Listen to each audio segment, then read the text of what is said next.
By the way, Hera is seed 3 in the tournament. JorDan is seed 6. But game number 1 is going to be here, so let's jump into it. And I'm going to open predictions for the first one of the series as well. So, welcome you guys to game number 1 in this series, the third series of the day. Let me update the predictions. Let me open this one up. And the question for now is, who wins game 1? Can pick between Hera and JorDan, of course. I'm going to give you guys 2 minutes while we talked about the civilizations and the map generation. Starting with Hera though, with Italians over here is gonna be getting first off a 15% discount to go up to the next stage. On top of that, Italians also get a 15% discount on fishing ships. That's not going to be relevant over here, of course, so instead we are just going to talk about the rest. We get a 20% discount on gunpowder units and a 33% discount on university upgrades. As for the team bonus, on the other hand, that one is going to be access to KODT4 from the barracks in the Imperial Age. And yeah, I think it's the first time we're seeing Italians in KOTD, isn't it? JorDan on the right hand side though, playing with Hans, is not going to need to build houses, but he will begin with 100 less wood compared to other civilizations. We will get also, for Hans, 50% accuracy on trebuchets as opposed to 15%, and we also have 10 and 20% cheaper cavalry archers in the castle and Imperial Ages. Now for the team bonus, Hans get 20% faster working stables. Doesn't seem like anybody's going to be going forward particularly early. We're not going to see any laming going on, so I'm just going to take the chance to, to change this real quick. There we go.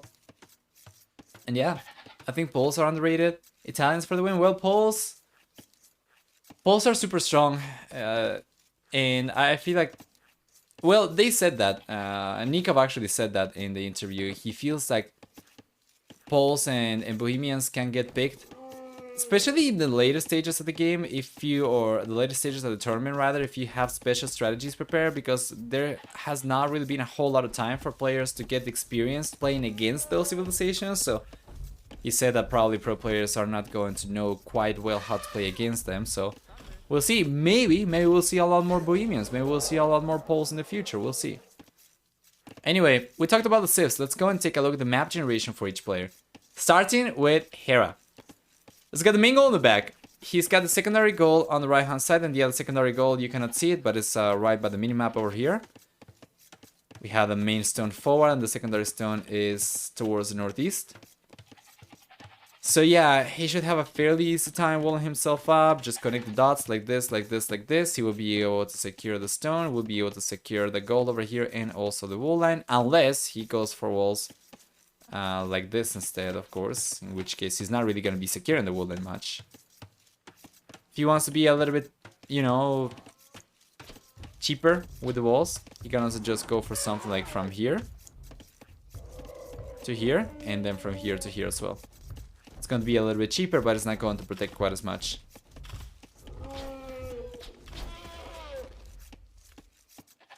Let's take a look at the map generation for JorDan instead. The bonus of getting gold when minus 10 priceless. Yeah, it's pretty good. Many things, right? And it seems like a civilization built for trashing as well. You are incentivized to go for stone. Your villagers regenerate HP as well. Yeah.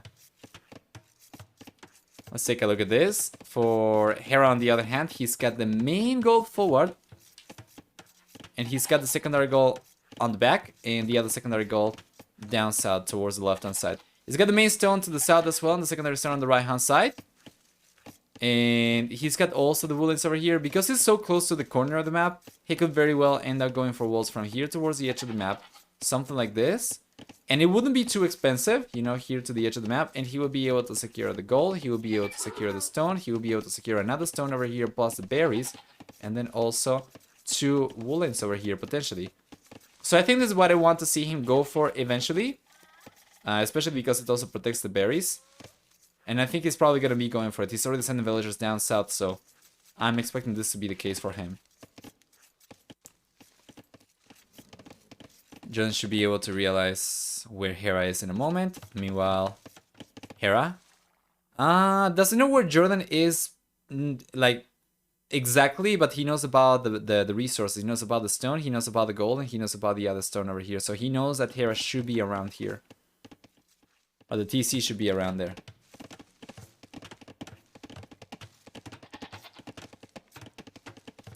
Any comment on the best place to build a mill? So you want to have the mill usually perpendicular. I guess you could say to the berries as opposed to parallel to it. So I guess that's kind of awkward to describe it because it's a square. But basically you want to build it along, like if you have berries like this. In this case, the most efficient way to go for the mill would have been to go for the mill over here.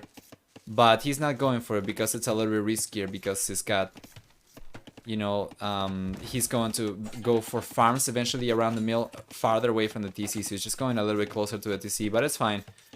If you want to build perfect mills, you're usually going to want to try and surround the mill with as many tiles of berries as possible. If you have like a 2x3 grid of berries, you're just gonna want to go for the longer side, basically.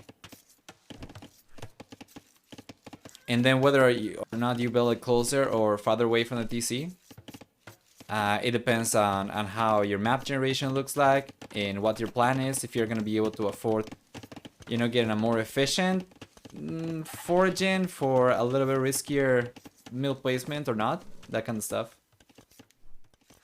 Just realized that the Octavian, who donated 5 subs yesterday, has a cool name, the first Emperor of Rome. Yeah! I think I probably must have mispronounced the name when he did it, though. Is the month October named after him? Oh, is that so? I have no idea. You let me know.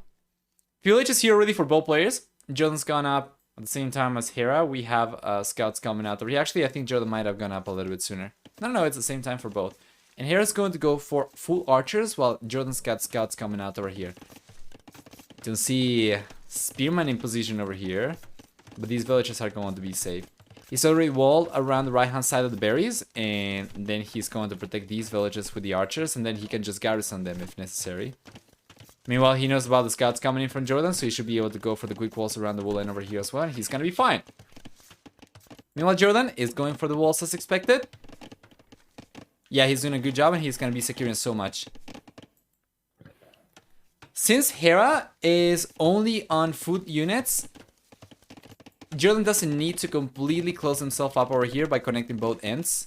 So he's gonna be fine like this. He saves a little bit of resources. Also the Octagon, both August and October. Wow.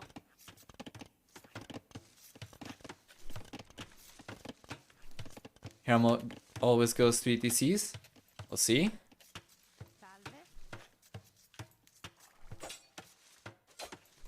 Hey, you are very familiar with competitive Age of Empires. Nice. Fletching's coming in now. That's going to make these archers so much deadlier, for sure. Has anybody bet for JorDan, by the way? I'm kind of curious right now.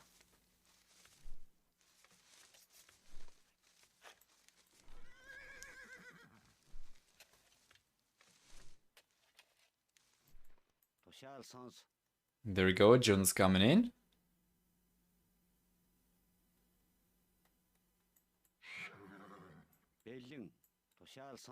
Yeah, but I don't think it's gonna be able to do too much. Hera's already had time to get a good amount of archers over here. With Hera's micro, you know this amount of skirmishers is not going to suffice. Well, he's going for the 4th skirmisher, we'll see. I watch lots of YouTube and AoE. Oh, a lot of AoE on YouTube, rather. Okay, okay. That makes sense. Nice. So you are familiar, that's good. Yeah, Hera's got only the scout forward. And let's see, here comes the push. JorDan will try to take on the archers right now with the skirmishers. He's got also a good amount of units against the spearmen as well. He's got the scouts over here. Fairly decent HP pool for these scouts. We'll see.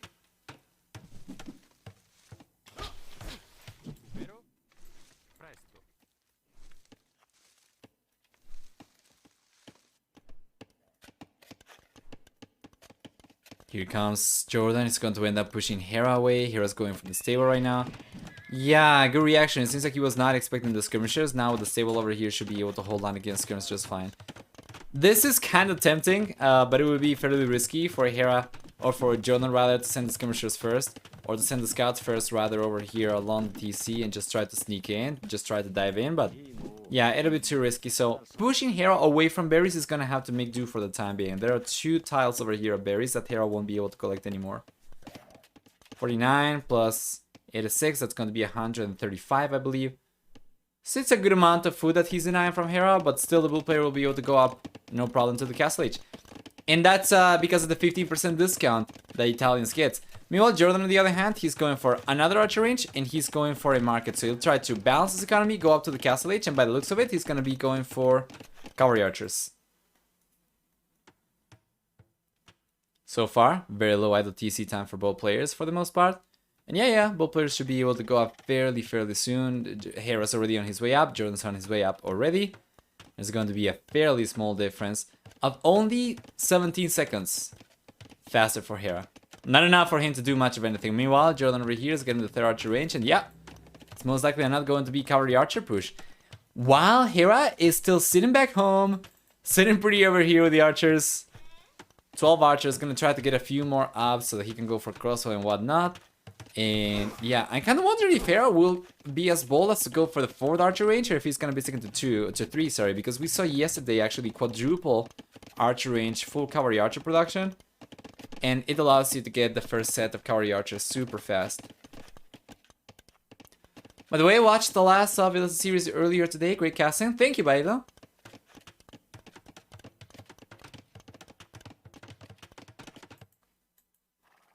There you go.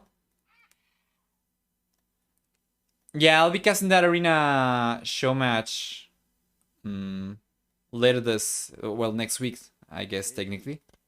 I guess it depends on whether or not you classify the week start with Sunday or Monday. For me, Sunday is the last day of the week, so for me, next week.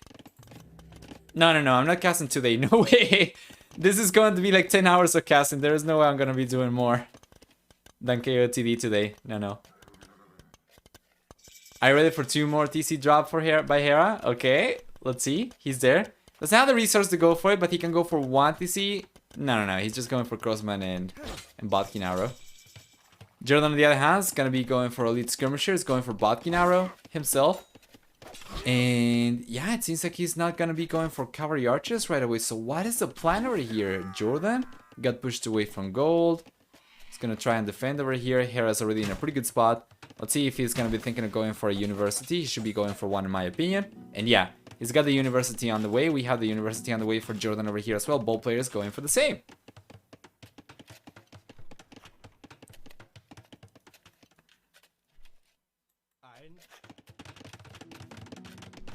Good job. Yeah, and no cavalry archers whatsoever. So what is JorDan going to do then? Just made the switch over to the back gold. Which is amazing that he's got that one safe. Meanwhile, Hera on the other hand is going for a stable right now. It's going to be the second one for him, and we're going to see full knight production. So knights and crossbows, super strong army composition for Hera. And he's got the most military units right now out in the open, 20 compared to 8 only for JorDan. And now finally, JorDan's going to start going for cavalry archers, but is this too late though? With Hera coming in, he's going to be with ballistics in 50 seconds or so. These crosses are going to be deadly. Obviously, the very wide walls from JorDan will not be, you know, a huge burden for Hera. He should be able to break through in no time with the knights and the crossbows. So yeah. Hera, you're failing me. Let's see. 10 seconds for ballistics. We already have ballistics for JorDan, so Hera's going to bail. Really good amount of military units for Hera. He's going for more knights as well. He's going for husbandry as well. He's going to be sticking to full military production. For the time being anyway, I'm pretty sure he's going to end up going for the 2nd and 3rd DCs eventually, but he's going to prioritize military for the time being. I think it was about the same uptime for both, right? It was only, yeah, 17-second difference, right? Okay, more cavalry archers coming out.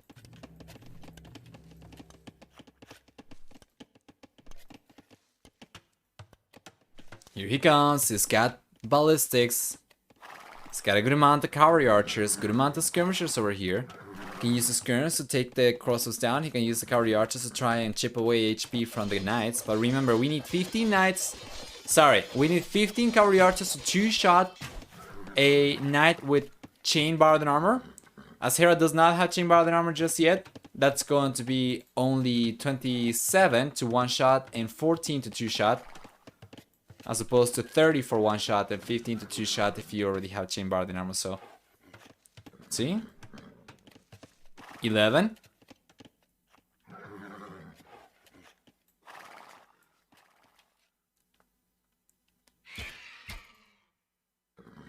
$13. Yeah. One more, he's already enough. Oh, the fourth. He's going for the fourth archer range. Good job. Interesting. But yeah, with 14, he already should be on enough numbers to two-shot these knights, at the very least until Hera gets chain barred in armor. By the looks of it, he's not going to go for it. And by the way, he's only going for bloodlines right now, so he might have been able to two-shot these units anyway before. Second TC coming out for Hera, faster than JorDan. JorDan's not going for second TC at all. It's just going to be sticking to full cavalry archer production over here. This feels so awkward because JorDan, he's already given away his army composition. He's already given away his intention for this match. And it's taking a long time for him to get enough units to actually push out. So Hera should have enough time to defend himself and prepare for this push. JorDan ended up losing the scout over here. Let's see if he knew about the second TC. Yeah, he knew about the second TC, so now he knows that Hera's gonna be going for economy. And he can try to push out. Good job. He's got 23 cavalry archers right now. Definitely enough to two-shot Hera's knights, so Hera's just going to bail from here. The hill advantage is here for JorDan as well, so Hera gets pushed away. Here comes JorDan.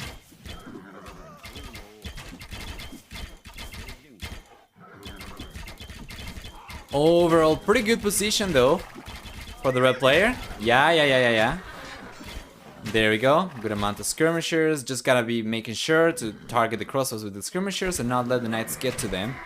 The heal advantage over here, he's in a pretty good spot as well. And he's going higher and higher in cavalry archer number as well. It's gonna be he's gonna still produce from 4 archer ranges as well. So yeah, it's going to keep on getting higher. Getting ever closer to that magic number of 30 CA.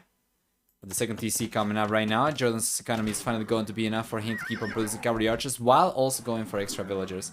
So villager count's only 3 higher for Hera. It's not that much higher compared to JorDan, so JorDan's not going to be falling behind the economy too much. This is a pretty good position for him. Remember though that Hera, he's got a unique unit that's going to counter these units. He's got the Genoese crossbows, which counter the cavalry archers quite well. But he needs a castle for that. For the time being, it's just going to be crossbows and knights.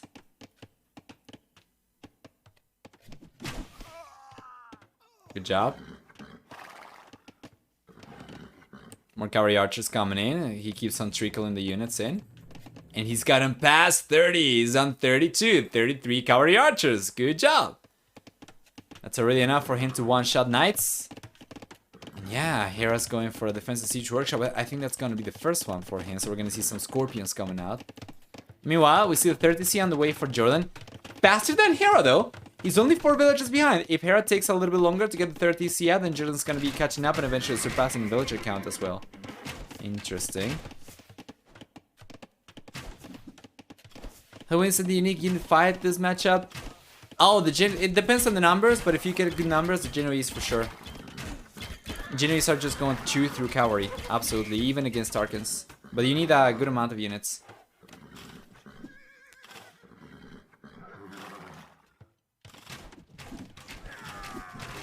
There we go, 33 cavalry archers over here. He's got some good pressure going. If he's feeling comfortable right now, I would definitely like for Hera to come forward and try and drop a 4 siege workshop over here so that he can start, you know, attacking on the TC. Potentially take the siege workshop from Hera down as well, prevent any extra scorpions from coming out.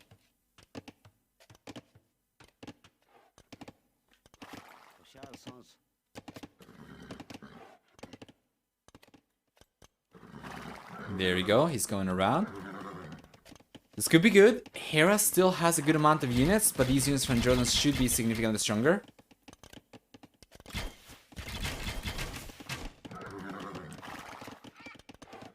Alright. Extra units coming in from JorDan by the minute. So if he's not going to take the engagement, he's gonna need to bail because Hera can potentially take on the reinforcements, or he can go forward with a counter-strike, and Hera's going forward. JorDan could potentially get a counter-strike going himself, but the problem is that the Knights are going to be so much more resilient against TC fire and whatnot that, you know, Hera's going to have a much easier time over here raiding with Knights than JorDan's going to have raiding with Cavalry Archers. Well, we'll see. It's coming back. Yeah. It's coming back. That's fantastic quick wall from JorDan, by the way. Well played.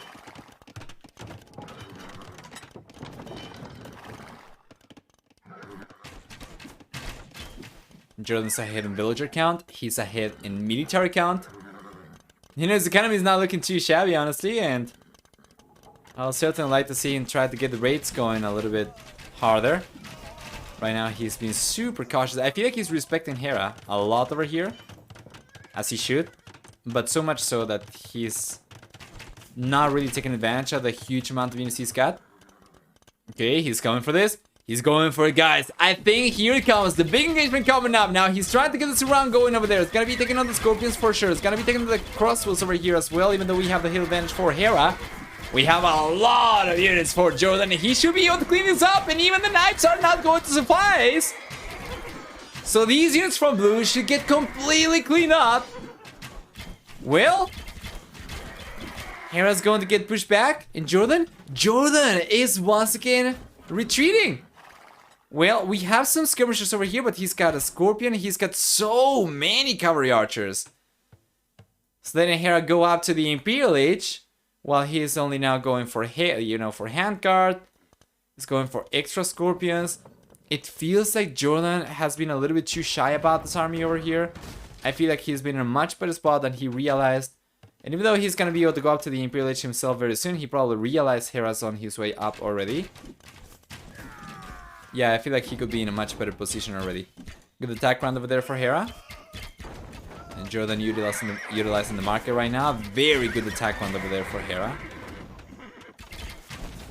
There we go. Extra mana coming out. And yeah, that was not the best engagement for the red player. Well.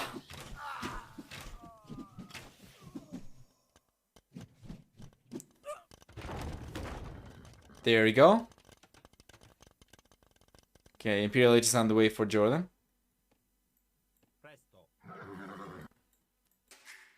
30 Cs coming up over here for Hera. By the way, JorDan with the highest. The relic has to send the monk forward, and he's gonna be able to get away with taking that relic. Alright, it's gonna be good for later stages, of course, if we do survive until gold runs out anyway.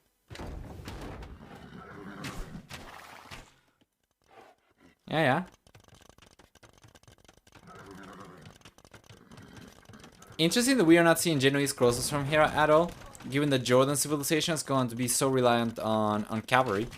Especially as we get to the Imperial Age, you know, archers are not going to scale too good for Huns anymore. They do not get the Arbalister upgrade, so against cavalry archers, Tarkans, Knights, I feel like Genoese crosses would probably be the way to go as opposed to going for standard archers, but he's just tried to prioritize going up.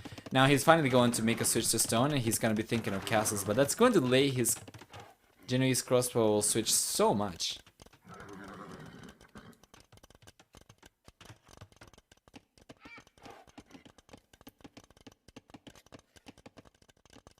There we go, 2 magnets for each player, we'll see.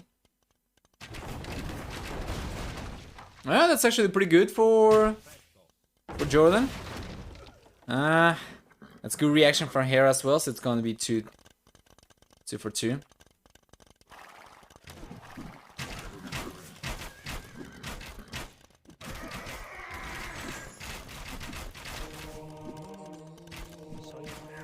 Alright, there we go. Yeah, about the strategy variety, I think we're probably going to start seeing a little bit more of that in the playoff stage already. Good raid over here, but yeah, still Hera looking so much more threatening over here. We have almost no units left over here, and JorDan gets completely cleaned up. He ended up getting 2 villagers though, I think, probably. But yeah, Hera in a much better spot. Jordan's got a good amount of units. Now the thing is, he's got the cavalry archers back home. Where are they even? Yeah, he's got them here. So he's going for Parthian tactics, he's going for chemistry, and he already has bracer, right? He needs to go for heavy cavalry archer as well. He's gonna be getting 200 population with full cavalry archer. Meanwhile, Hera's got arbalesters. He's not going for skirmishers anymore. He's got 26, and that's going to be enough. Instead, we see the light cavalry upgrade coming up, and very soon we're gonna see a castle come in from Hera. So that's when he's going to make the switch to cavalry archers. So sorry, to Genoese archers, Genoese crossbows. If JorDan waits too long, Hera's going to have all the pieces to put together an incredible counter against JorDan's army. So he needs to go forward and he needs to start doing damage, man. He's going to get close to 200 population. He's not, you know, really tried to go forward with the cavalry archers. He's not really tried to raid so far.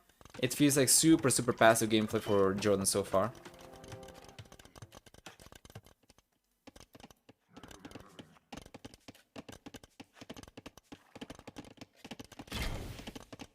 There you go.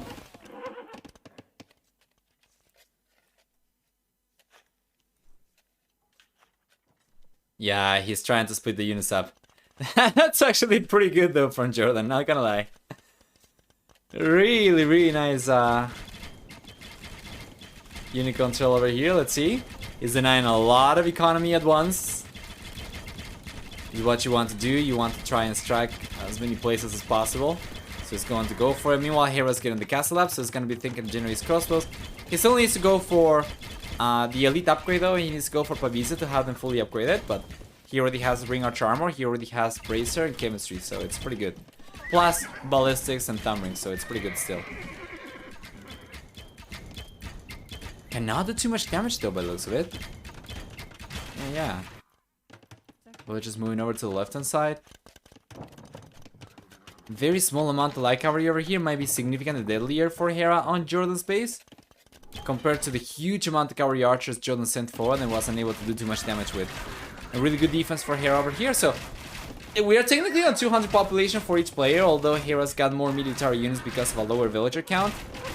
But JorDan certainly does not feel like he's, you know, on the same position as Hera. He actually feels on the back foot by quite a bit. Despite the score being quite the same, despite the population being quite the same, it's just, positionally speaking, it doesn't seem like JorDan's gonna be able to do anywhere near as much damage with the units he's got compared to Hera. If Hera sent those light cavalry forward just a few minutes ago, he was gonna be able to do so much more damage.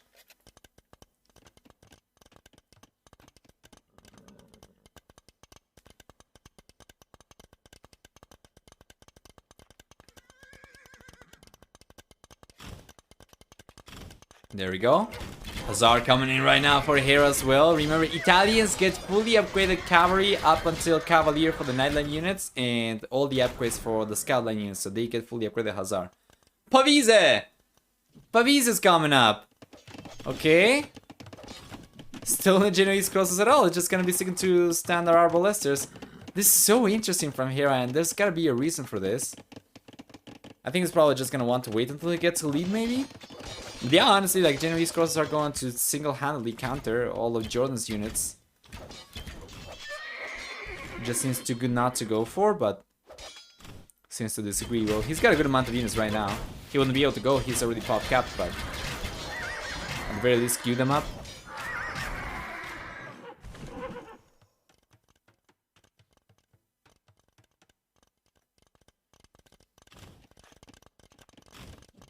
There you go.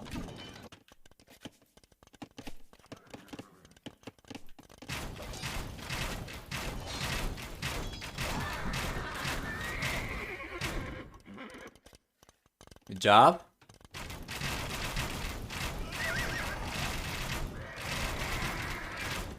Yeah, super safe for both players. We have Tertius coming out for JorDan right now. Hussar coming out for him as well. He's gonna try to get the raids going. Huh. This feels super stale and super awkward from both players. Hera's not put as much pressure as he could have, and JorDan struggled to do any damage with all the units he's got as well, so it's actually gonna be coming out on top. It seems like the castle over here is going to end up going down from Hera. It's got the first trebuchet coming out finally, but then JorDan's got two over here already. If he can defend the trebuchets, then he should be able to get the castle down and then potentially prevent Hera from getting to Genoese full stop.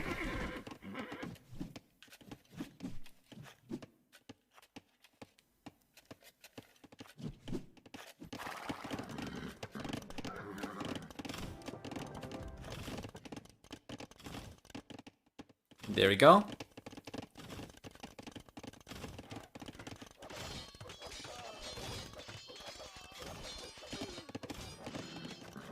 Okay. Nice raiding over here from Hera. Already getting some good Veil kills over here. Some Veil snipes.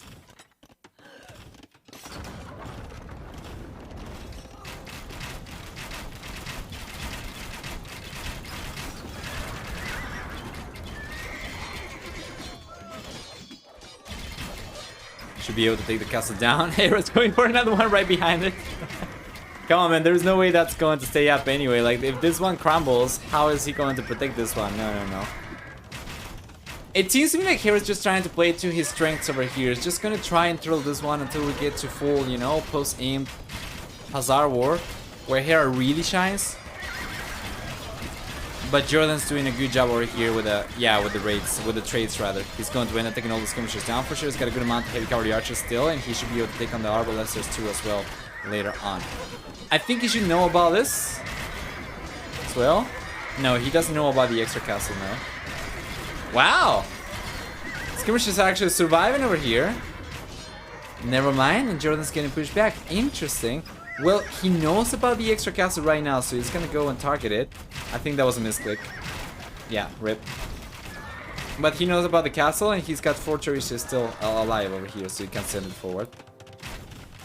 A lot of Hazard coming in. Yeah, and Hera's making a full switch to Hazard. How many stables do we have over here for the blue player? 13 stables, of course! Hera's just going to play to his strength. The full Hazard game over here.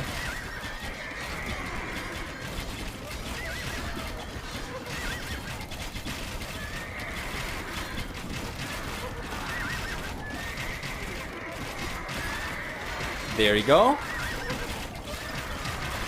Yeah, Hera Hazard. You have seen it 1,000 times. He's not going to, you know, walk away from it. Just going to keep on taking advantage of what's worked so far for him so well. In the end, the cherishes end up going down over here. JorDan still has 3 though. Where are these? Yeah, these are on the left-hand side. He's gonna try and get the castle down again, but he needs to protect himself first.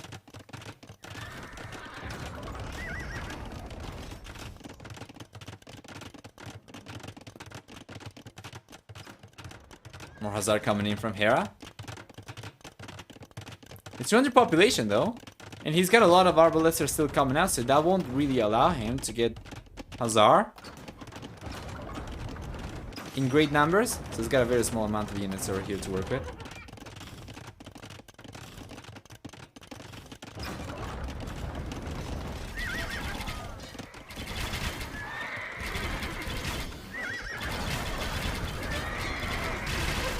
Bombard Cannon already out for Hera. 20% cheaper Bombard Cannon as well. And he's already taken the Trebuchet down. Yeah, super stale game number 1. Hazard over here going down right now from both players as well. Yeah. Well, the Hazard are going to be the same for both players though, if I'm not mistaken. I think both are going to have these fully upgraded. So, what gives? It's going to be a matter of who can execute better on the Hazard raids maybe? We have arbalesters over here for Hera to defend himself against the pushes. We have cavalry archers for JorDan to defend himself against the pushes. 200 population for both. And a great amount of farms for both as well. So far, it's been like Hera's been the one with the initiative though. Yeah, I think so. Good snipe. And there's another castle coming up over here for JorDan. It's going to make it a little bit trickier, of course, for Hera to get the raids going. He's got 4 castles already up along his half of the map. However, Hera's going for the 3rd castle over here on the left-hand side as well, and it's not going to be particularly straightforward for JorDan to get any damage down forward.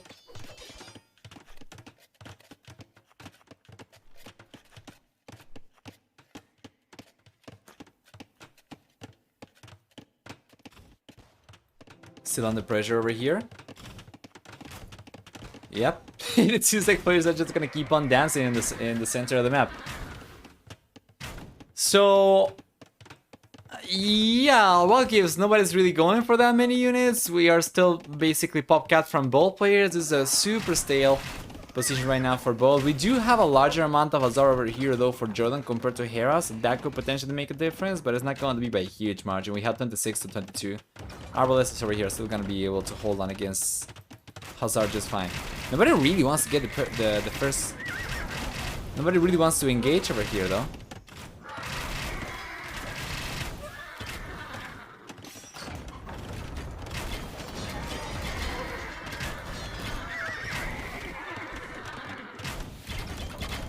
Alright.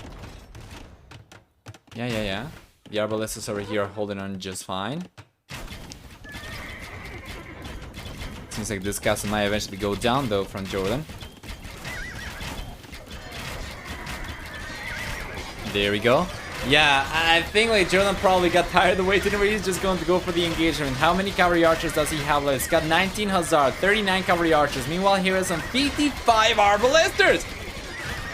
But JorDan keeps on sending more Hazard over here. I think he's got more numbers compared to Hera. He might be able to push the bull player out of here. Well, that's a lot of Arbalesters still though from Hera, and he's gonna be taking on the cavalry archer over here just fine. But the Hazard coming in with the meat shield are going to allow the cavalry archer to work from behind. So yeah, still a good amount of Arbalesters though. I think Hera's going to win. I think this round we'll see though. It's very close population from both players in game number 1. Already close to 1 hour in a super long game to begin with. Yeah, both players are just going to keep on sending more and more Hazard.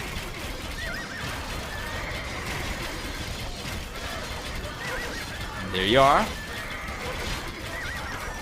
Castle's still taking a lot of damage though, but JorDan's trying to repair it. The thing is, Hera's going to camp the hill over here, and JorDan's going to be fighting uphill as long as both players keep on replenishing units. However, it's been a little bit better for JorDan. He's been able to keep on a good amount of cavalry archers over here compared to Hera. It's gone down from 60 Arbalesters down to 40. And all over here we have 36 cavalry archers, still a lot of Hazard coming in. And Hera's just laughing. Brendan is back. Nice try. Oh yeah, I think Brawl was sent. Yeah, he was going for the relic heist.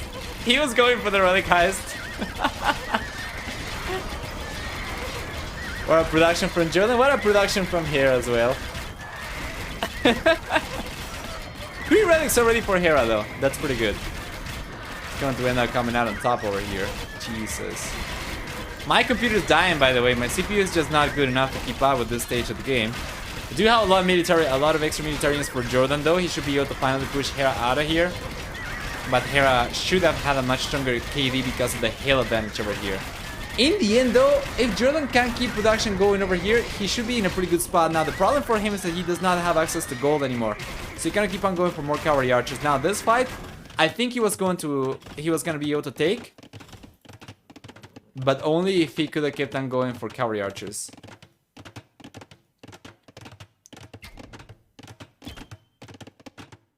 Can we go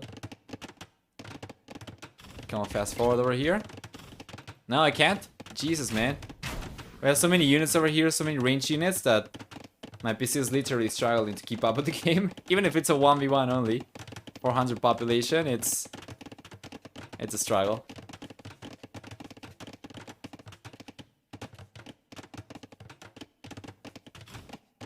Here comes Hera forward this time around.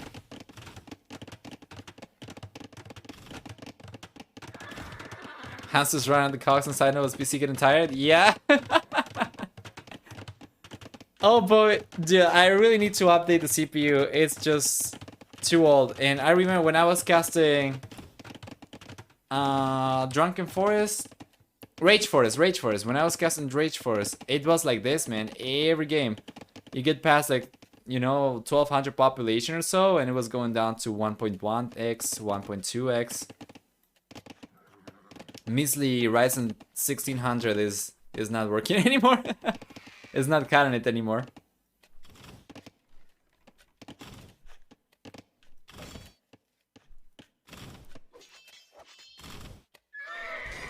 There we go. The Hazard coming in from JorDan's gonna try to get the raids going. Does he have any defenses though? He's got stone walls on the right hand side, but he's still very much open in front. He's still very much open on the left hand side. So a counter raid from Hera could potentially be even deadlier compared to this raid from JorDan. We'll see. You know, whoever strikes first strikes hardest. So yeah, JorDan's gonna try to take this one. What is 21? Nice down, I'll take it. Don't remember anymore. When was the last time that you actually used these taunts? Okay, 200 population still for JorDan.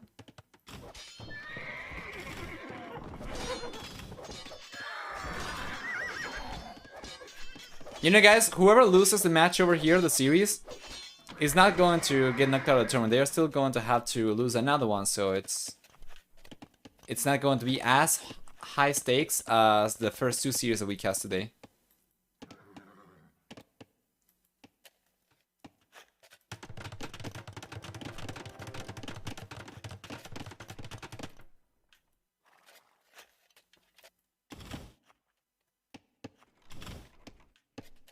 There we go. Hand spec chat's great. Yeah, so what is it? Was it that? Or is it something else? Nice raids. Well, Hera's economy is going to be a little bit idle over here. This could be good for JorDan. If he can prompt Hera to garrison the majority of the farmers, then he's going to have a lot more food to keep on going for more Hazard. Hera's got 2400 food or close to it right now. JorDan does not have quite as much, but he's got 59 Hazard queued up, so I think he's gonna be fine. Oh yeah, okay. Nice.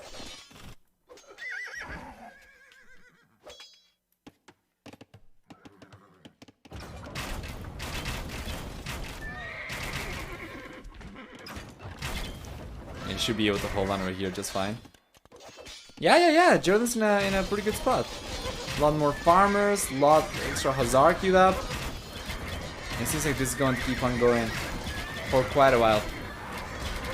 When this game is over, I'm pretty sure we're going to be able to jump into game number 2 right away. Because I think we're probably going to be over this one maybe 2 or 3 minutes after the players actually finish playing, because of the playback rate over here, 1.1x, 1.2x.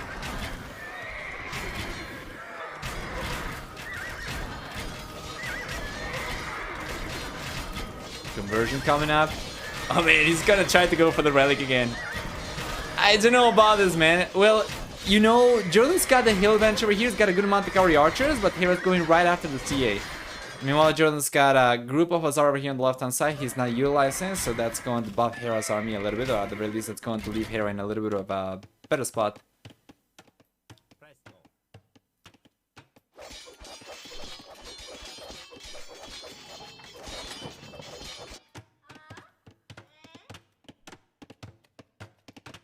Alright. There we go. I'm gonna try to do some things with Capture H real quick to see if it helps. Gonna disable Ultra HT and I'm going to enable extra memory. Hopefully that's going to make it work a little bit better.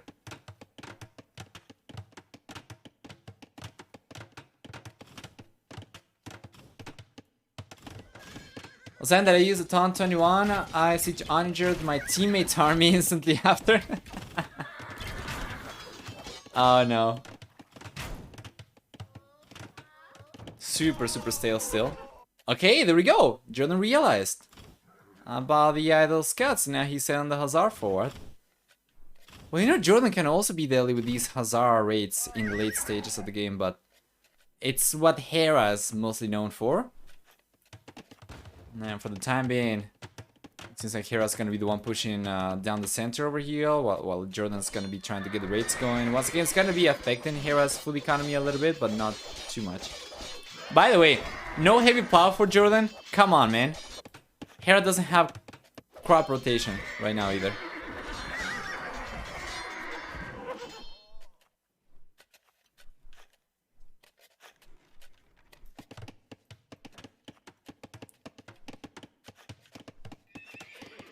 There we go.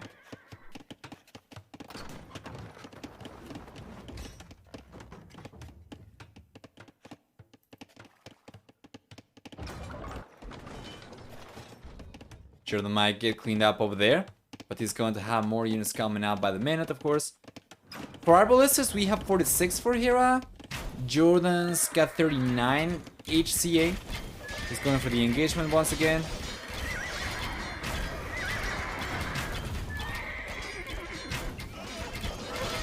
Oh my god. 0.9x! Jesus. I'm sorry guys, there's nothing I can do. Unfortunately, that's just the way it is. I never would have thought that I would need to upgrade my PC to stream 1v1 Age of Empires. Jesus.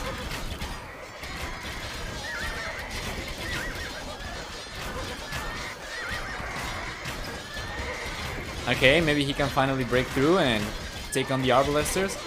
That's basically the one thing. That's keeping JorDan from pushing past the center over here. Just the Arbalesters. Just getting pushed back. Wow, how many stables do we have for JorDan? It's got 22 stables. How many stables do we have for Hera? It's got 24. Jeez. Wouldn't Hot Chest be able to do a lot of damage? Cherishes on their own, they are not super powerful. I think they can only take one unit down at a time, if I'm not mistaken. I think you need Warwolf for them to get blast radius and then become a lot deadlier. But that, of course, requires Britons. And your PC was fine for this not too long ago? Something the game has changed? Yeah, that must have been it. But the thing is, I have been in several situations where I'm casting, you know, 1v1, 200 population each player just fine. It's certain games where it really struggles. I'm not really sure what it is, but it's just some games it struggles a lot more with some other games than with some other games. I think it might be something related to the game code or capture age. I'm not really sure which one is to blame, quote unquote. But yeah, I know for a fact that some other casters are not going to have this issue, so I think my PC certainly partly to blame in any case. Hey, JorDan, how are you doing? Long time no see. Yeah. Hope everything's going alright. How's it going? Hera has 110 Hazars in queue. Yeah.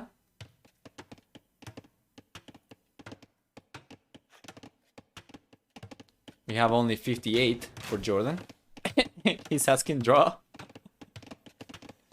Well, Hera's got a little bit more map presence over here, I think, so he probably wouldn't want to go for it. Still no crop rotation though from Hera. I'm super surprised about that.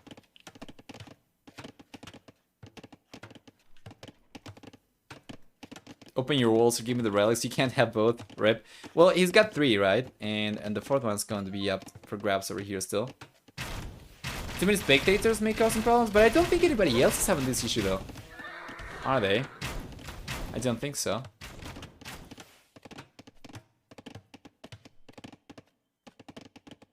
Go raid, says Hera. I dare you. No. I don't like the hill there. Yeah, this hill has just done so much for Hera, it's ridiculous. Now Hera's gonna be the one trying to go for the raids. Let's see, there's a quick wall attempt coming up over here from JorDan, but he's not gonna be able to get it, so now the Hazard coming in. I think Hera should be able to get some good kills over here, but JorDan should be able to hold on still.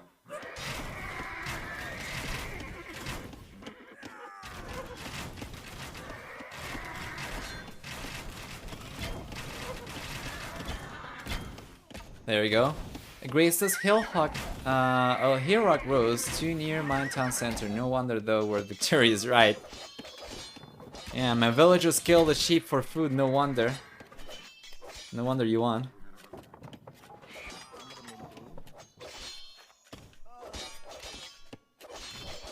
Okay. There's another. Oh, this could be good though. This could be good for JorDan. He's trying to get a Surround going over here. That's going to be so much better. Yeah, but still these Arbalesters are protected. There's a wall, there's a shield of Hazar over here from Hera defending these units. I like it what JorDan's doing over here. Yeah, he's trying to take advantage of the extra units he had over here, well, on paper anyway, while Hera was trying to raid, to finally break through. But he wasn't able to do it, unfortunately, so yeah. What's up with the 5th relic, by the way? That's a really good question. It's here. Yeah, JorDan's had 3 relics for a while and Hera's had 1, but JorDan was almost getting away with taking this one, but Hera realized just in time, so he was able to take it. And well, thanks. Last week of school coming up. Hope you're doing. I'm doing all right. Thank you. Yeah. It's pretty interesting in any case. And it seems like this game is going to be longer than some series were some of the previous days. So it seems like today is going to be the longest day of the weekend for sure in terms of streaming time. Yeah, man. We are 6 hours and 20 minutes. We are in game number 1 on the third series. Jeez.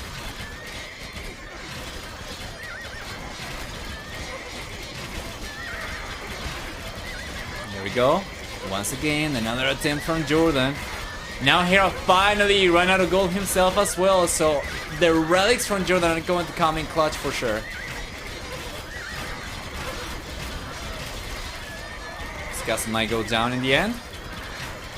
Yeah, I think he will go down probably, but does that really matter? How many Arbalesters do we have left? 37 Arbalesters. How many Cavalry Archers do we have left? 32 Cavalry Archers. A lot of us are coming in. Some of these Arbalesters are completely exposed, so they might potentially go down.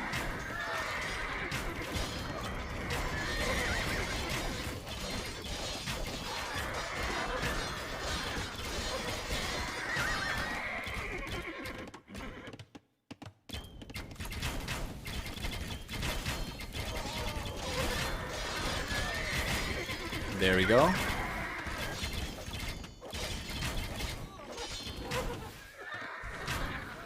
Yeah.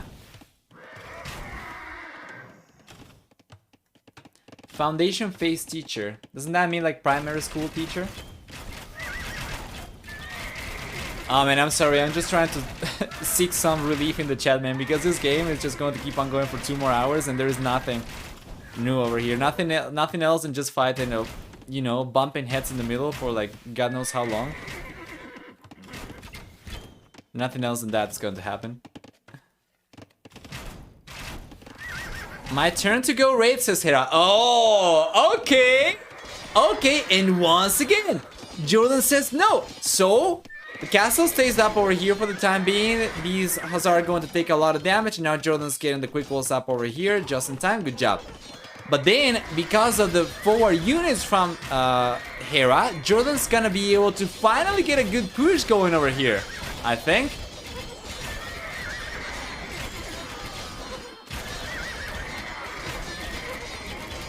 So you should be able to take this.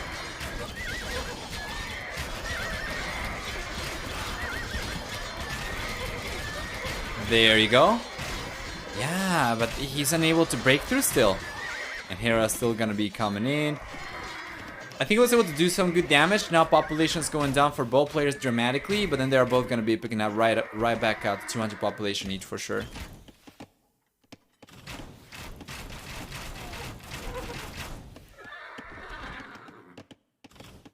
May patience be with you.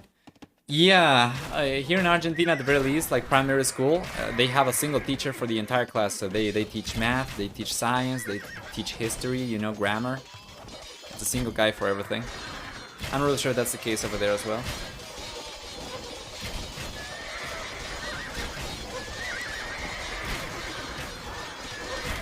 There we go. Yeah, he's getting pushed back, but is he really? This is our production. It's kind of dwindling for JorDan though. Despite having a very good amount of farmers, Hera's, well, Hussar Q looks a lot stronger. He's, you know, with a lot of extra food compared to JorDan. He's got a lot of extra food. He's got also a lot of extra Hussar Q up. JorDan's got only 17 extra Hussar Q up. Yeah. So it seems like JorDan is going to start falling behind very, very shortly.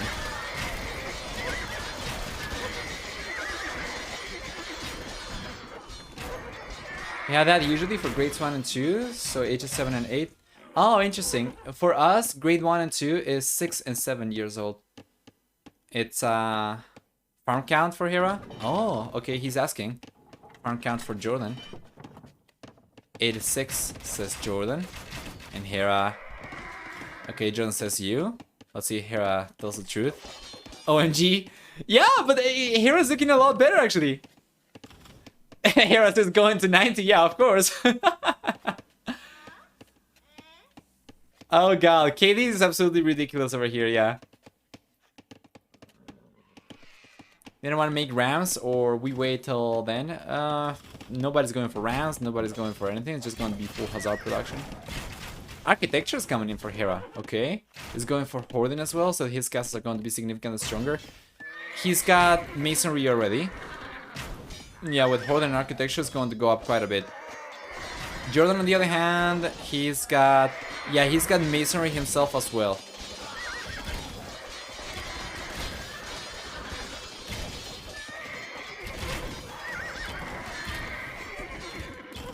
Yeah, production is significantly stronger for Hera over here.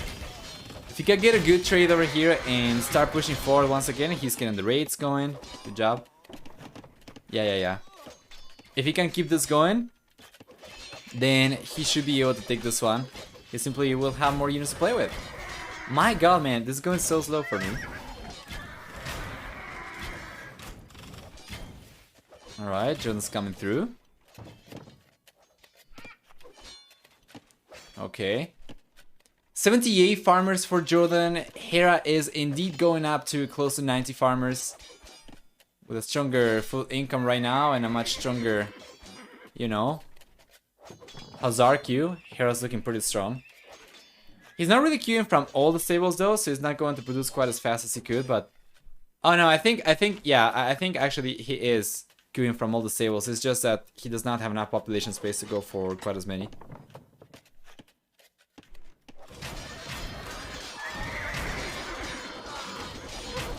Alright. We have counter raids coming up over here from both players. JorDan's on the left.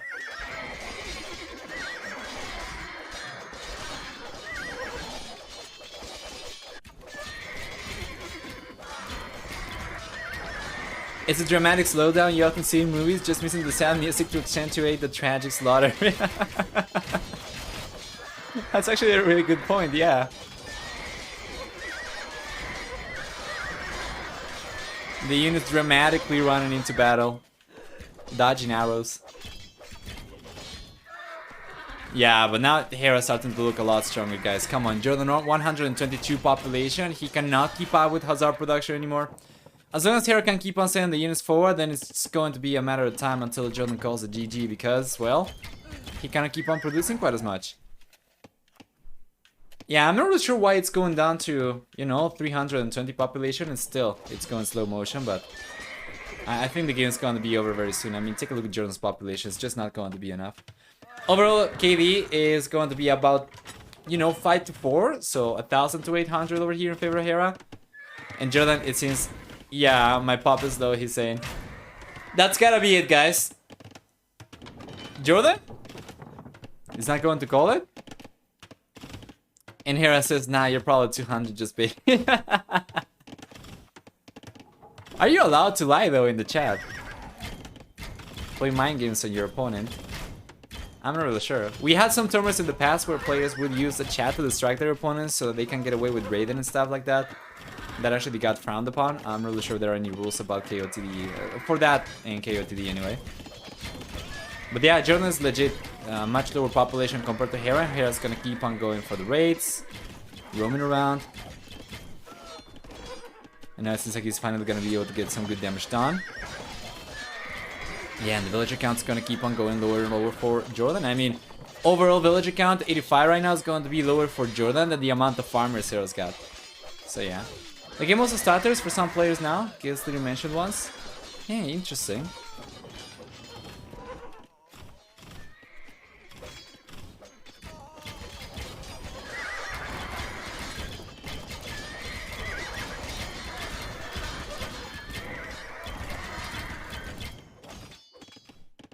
There we go.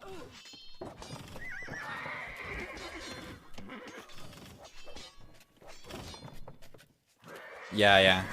And now Hera should be able to take this one. So this game should be over.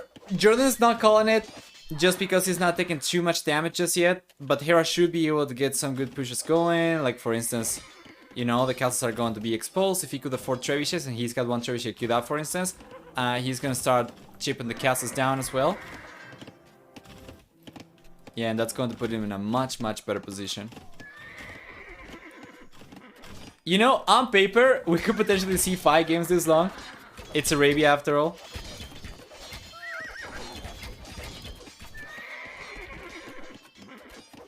But yeah, this is only the first game. We are still missing another full series, and geez, man, that's such a long one.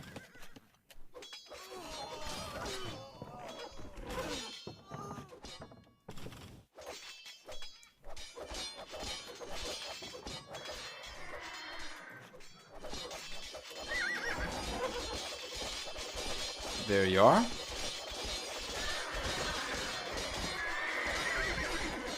Okay, now it's working a little bit better.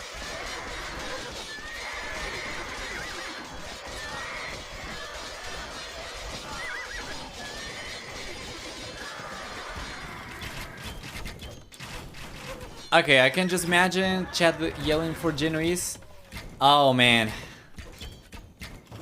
Well, I've been asking for it for a while, but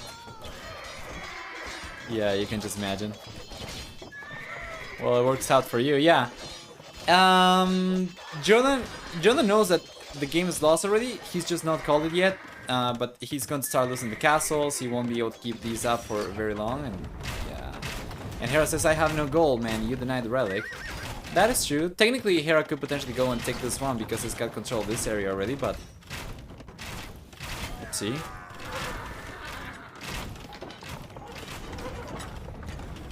The game plan was Hazar anyway. Yeah, they're just chatting right now, but JorDan knows it's over. At least you got other resources. That is true.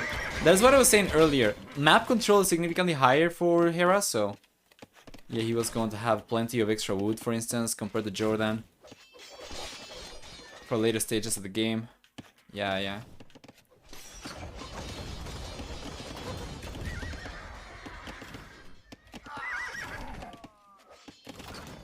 JorDan's probably typing something right now as well, but the game should be over. Alrighty, so finally the monk, he got, yeah, okay, he's got it, there you go. He's going to collect the relic, and now this castle's going to crumble. JorDan should be calling the GG very shortly. We're getting close to 1 hour and 30 minutes into the game because of how slow it was playing for me. It's probably close to 1 hour and 30 minutes of real world time rather. But yeah, here comes Hera, and JorDan for whatever reason is not calling the GG, but this should be pretty much over already. I believe game number 2 is already on, guys. What the hell did you take the relic, he says? Oh, what? He got, wait, did he destroy the monk? Yeah, he got the monk. Okay, there we go. Game is over. Anyway, we are just going to take a look at the achievements real quick. Overall, KD is going to be 6-5 in favor of Hera. Thousands of units going down this game. Army high of 94 to 92 as well. Economy, on the other hand, significantly stronger for Hera as well, collecting about 3,000 extra resources. JorDan managed to get a lot more gold from relics though, but it was not enough for him. So yeah, let's just go back and jump into the next one, because if I'm not mistaken, it should be here already. So let's just cross the civilization south as well. We saw Italians over here, we saw Huns over here, and now for game number 2, let's see what we get.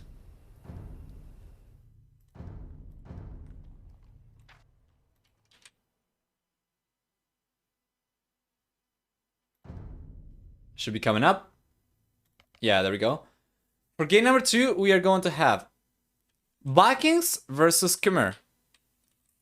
Let's play the predictions out as well. And let's jump into game number 2, shall we? There we go. It's going to fast forward because we are jumping in a little bit later, but it's fine. You know what? I'm just going to go 1x. There's no reason for us to rush it. Welcome, you guys. Welcome, everyone, then to game number 2 in the series. After an incredibly long one, Hera taking it. For game number 2, we have Vikings for JorDan versus Khmer for Hera. So on the right-hand side, that means we're going to get 10% faster moving battle elephant line units. On top of that, we also get farmers who do not need mills or TCs to drop food on. We're going to have also... Oh man, all of a sudden the game feels so fast. Just because how slow it was going before. But yeah, on top of that, we're also going to be getting for Khmer no building requirements. They get also the ability to garrison 5 villages inside each house, and for the team bonus, 1 extra range on Scorpion line weapons. JorDan, on the other hand, well, he's got Vikings, which means free wheelbarrow, free hand card, and 20% extra HP on infantry units starting in the field age, and that's about it. Yeah. Let's take a look at the map generation for each player, starting with Mr. Hera over here. We're gonna try to catch up, but in a moment, alright? Not just yet. He's got the main goal forward, he's got the main stone on the back, and then he's got both secondary goals up north with the secondary stone on the left-hand side. He's got the berries on the back as well, and he should be able to wall himself up, just connecting to the edge of the map like this, going towards the DC, and something like this as well. Wouldn't be too pricey, but he wouldn't be able to secure the goal. Otherwise, he can go for something like this instead and just try to connect the dots, right? But he won't be able to secure any wall like this. Could potentially be dangerous against JorDan. JorDan's going to be going for archers, most likely than not with, you know, Vikings. So we'll see what we get. Taking a look at the map generation from JorDan on the left-hand side, what do we get for the red player? He's going to have the main goal down south. He's got secondary goals on the left-hand side, both of these. And then we have this, the main stone on the back and the secondary stone forward. Yeah, he's already going for walls like this, right? So it seems like he's going to try and be greedy about it. If he connects the walls from here to here, right? And then from here to the edge of the map, he should be able to secure this one. And then, let me see. Let me go down a little bit over here. Yeah, we're gonna have to clean this up. Could potentially try and connect these two, maybe? I think. Yeah, that's gonna be kind of time consuming though. It's going to be definitely time consuming for the villagers. Anyway, if he does go for it though, he is able to secure one wood line over here on the back, which is good. Village on the way for Hera. 18 population, okay. Now that's what I want to see. That's exactly what he went for last time around that I saw him play Khmer. I was actually kind of surprised because every other player has been going up on 19, even with Khmer. But yeah, this is pretty good for Hera. And JorDan, on the other hand, is going to be going up on 20 population himself. He's going to be going for either Minotaurs or archers or straight archers. While Hera's most likely not going to be going for scouts. So we'll see. We'll see if he can do enough damage with the head start he's going to have to the field age.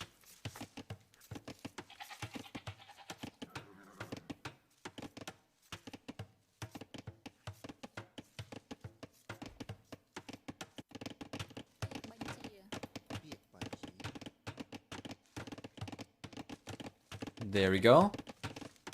Oh, Hera's actually going to go for archers instead. Interesting. He's making a switch to gold. Meanwhile, JorDan, on the other hand, is going to be going for archers for sure. But it's going to be significantly later to it. Oh man, this is the music that we needed for the last game when it was slow motion. This is dramatic, yeah. I'm sorry, on YouTube you're not going to hear it. Probably should tune in the live streams.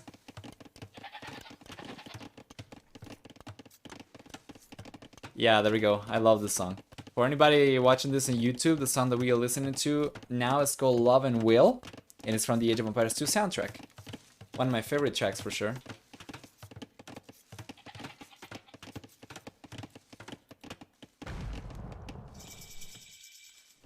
There we go. Field H is up.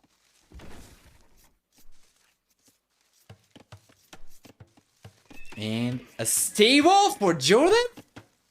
Wow! He went up so much later though, and it's going to be for scouts. Meanwhile, we should see some archers coming out from here already. Interesting.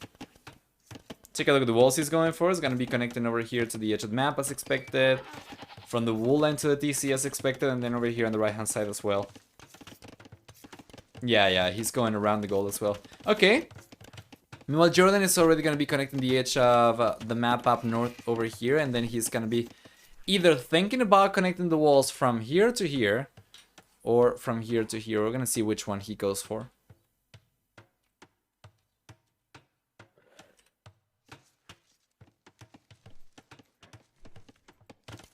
Good job from Hera to completely wall himself up as opposed to leaving, you know, a little opening in front of the TC.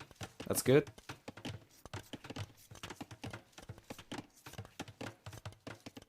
Scouts coming in. Don't think JorDan's gonna be able to do too much damage over here. He's bringing some scouts though. He might be able to... Yeah, he can come in over here though, but... I think Hera should be able to defend just fine. He's got the scout over... yeah, he's got a TC over there, but he does end up losing one archer, so that's already going to be pretty good for Hera. Let's see if he can take a villager down. He's going for it. Oh, what happened? JorDan over there did not pay attention. Now, Hera should be able to garrison inside the house just fine. I was able to get a few extra hits on these scouts, so he reduced the HP of the scouts quite a bit. Good job. If JorDan was paying attention over there, he might have been able to block the villager and prevent her from getting to the house in the first place. Wow.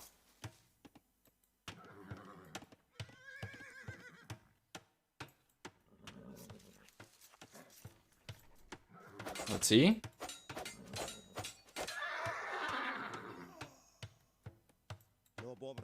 Yeah, well played. Hera should be completely walled up right now, so those scouts are effectively trapped. Going for any more right now is going to be wasted resources for JorDan. He needs to go for ranged units that allow him to break through. He's going for some archers right now. Meanwhile, Hera already has 5 archers. He's got them back home for the most part, though. Good job, though, still for Hera. Well played.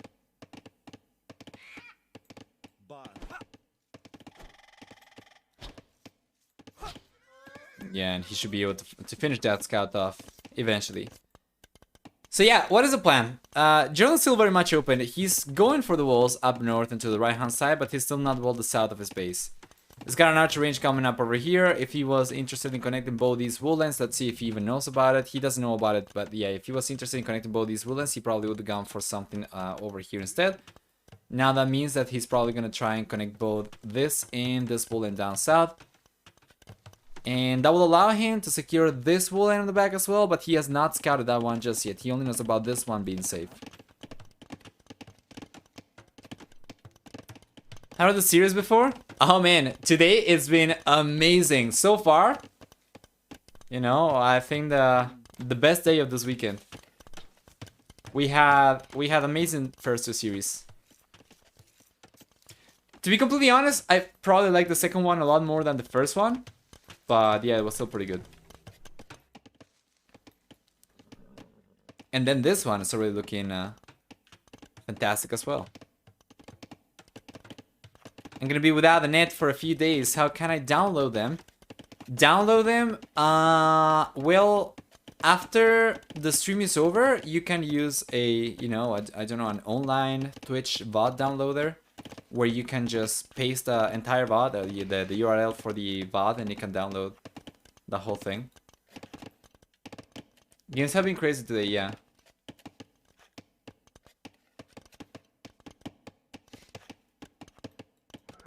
So you can do that.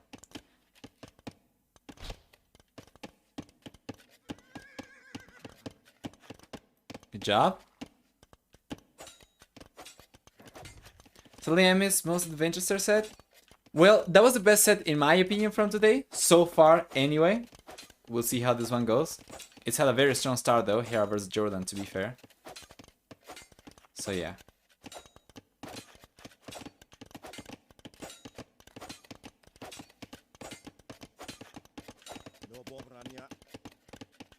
Castle H is coming out for both players right now as well. Still, JorDan is not walling himself up though. He's staying super open. I'm not really sure why. Should be sending one villager at the very least and just try to drag a wall to the edge of the map or something, man. Well, Hera has got a good amount of archers. Once again, he's been on a good amount of archers for a while already, but he's just had them back home. Hera's playing super safe over here. You know, this is related to what we were talking about the last few days with potentially stronger players preferring to play more defensive, you know, more meta for the later game. They're going to have better chances like that. And of course, against Vikings, you're going to have a much better matchup the longer the game goes, after, you know, the wheelbarrow and handcart bonuses kind of disappear. Then the better it's going to be for Chimera over here. So yeah, Hera just gonna try to play this one safe. And JorDan, well, JorDan's got a very strong Castle Age, of course. Late Feudal, Castle Age, and early Imperial Age with Vikings. We're gonna see if he can take advantage of it. Fortunately for JorDan, at the very least, Hera does not have a civilization with fully upgraded outer listers, because Chimera are gonna be missing Thumbring as well, so. Yeah. Assassin Tower is another mess? Yeah. You're certainly gonna want to watch everything. There we go. Crossman upgrade coming out right now for both players. Hera's got it. JorDan's about to get it. Botkin arrow coming in for both as well. Hera's got a slight head start to the castle village, so he's going to get the upgrade a little bit sooner. Scale bar and armor coming in for Hera. Okay, knights on the way. Well, this is pretty good. We saw already knights and archers can be super strong.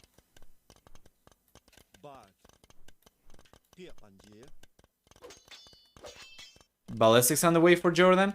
Let's see if Hera's got even a university coming up. You know, it's archers against archers. You should be going for ballistics. Hera, yeah, doesn't have a university coming up. JorDan does. Wow, second TC coming in for JorDan over here. It's fine. As long as he doesn't go for the third TC and tries to go for full economy, I think it's gonna be okay. Anyway. Nice pick. First secret kill of the game. And yeah, JorDan already has ballistics, so now Hera's going to get pushed away. No university coming out from Hera just yet.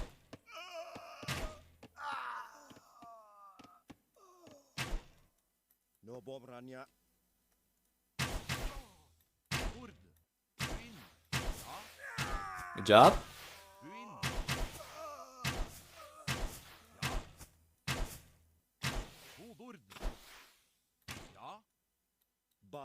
There you are. Yeah, JorDan's in a much better spot where he should be able to take these units down. As much of a micro narrow as Hera is, JorDan should be taking this one, shouldn't he? Well, it's so close. Hera's actually been able to get a very decent trade over here. Managed to get 4 crossbows. I think he ended up losing 2 or 3. Overall over here we have 11 kills from these crossbows, remaining crossbows from Hera. And JorDan on the other hand has managed to collect, yeah, only 2 kills with these units. And I think it's about a larger amount for Hera as well. No, it's 9 for both players. 30C coming up. Okay, JorDan's going to go for full economy. I'm not really sure if I agree with this. We'll see. Hera's sticking to 1 TC only. So at the very least, JorDan's economy is going to start booming. But it seems like Hera's going to be the one trying to put pressure up. Which is really interesting. I thought Hera was going to want to play for the long game over here.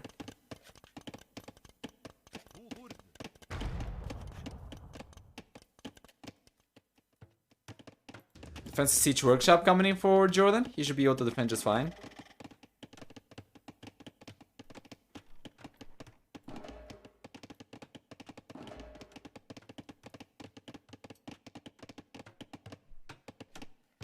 There we go. Forging. Husbandry coming out for Hera. Upgrades for the knights. He gets another villager over there. Overall 2-0 KODT in favor of Hera. Still JorDan, of course, does manage to get a 9 villager lead because of the extra TCs. Keep in mind that he also has free wheelbarrow and free handcar, and that's just going to be so much stronger for him for his economy. If he keeps on going for crossbows for the most part, then he should be able to go up to the Imperial Age as well, much earlier compared to Hera, but we'll see. We'll see. Needs to add a few extra farms right now. He's got only 18, which is not going to be enough. It's enough for villager production, but not gonna be enough for him to save resources up. While Hera's got 14 farmers for a single TC, is much better. But he's going for knights. So yeah, for the time being, it's going to be the same for both players. So it's going to be fairly even. Okay, this can be catastrophic for Hera. Let's see if he's going to realize. And oh, he notices! He notices, and just like that, Hera cannot take a single villager down. He should be able to break through over here, though, still and come in. We'll see. Meanwhile, Hera, on the other hand, is going to be pushing on the left-hand side. He's got a ram. He's got scorpion, and he's got crossbows coming in here. Good defensive mangonel from JorDan. Good job. And he's coming in. So while he's defending over here, he's going to be attacking as well. And we have a defensive mangonel from Hera over here that JorDan needs to pay attention to.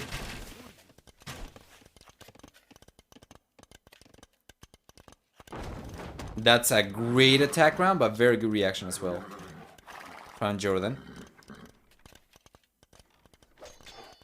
Yeah. Had Hera...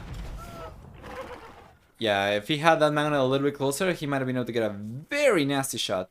Okay. Wow! Hera was just trying to wait.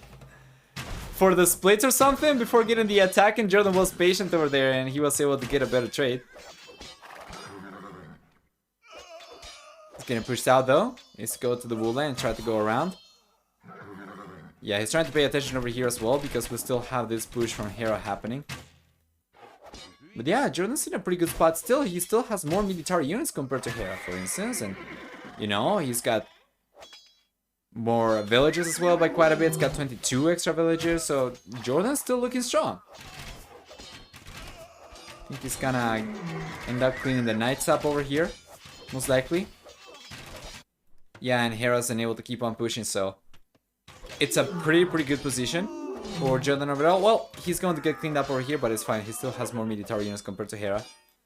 Defensive castle coming up over here, which means Hera cannot keep on pushing in the castle age anymore. This puts JorDan in a fantastic spot. With this castle making it impossible for Hera to keep on putting pressure in the castle age, that means JorDan should be able to get away with the stronger economy to go up to the Imperial Age faster. That's going to give him access to our ballistas, and wow, he's relocating the castle over here. So it's a little bit safer, not as exposed to the mangonel. Okay. He's still not walled to the edge of the map, by the way. I think Hera knows about this. Yeah, Hera knows about the castle still. Okay, he's breaking through. He's coming in, but the castle's coming up no matter what. 90%. Yeah, one villager going down, doesn't matter. The castle comes up. He's got a bunch of DCs over here. Now Hera's gonna have to bail. Wow, he's just coming in. He's gonna try and get some damage done over here. Well, there is a lot of exposed economy around JorDan's base still. But he's got a lot of crosses over here with ballistics. He's going to end up cleaning up the knights for sure. Hera might be able to get a few villages down over here, but it's not going to be anywhere near enough to catch up to JorDan's economy at all. So, yeah. This is actually a little bit risky from Hera. He was trying to get the damage down, but he's going to get completely cleaned up.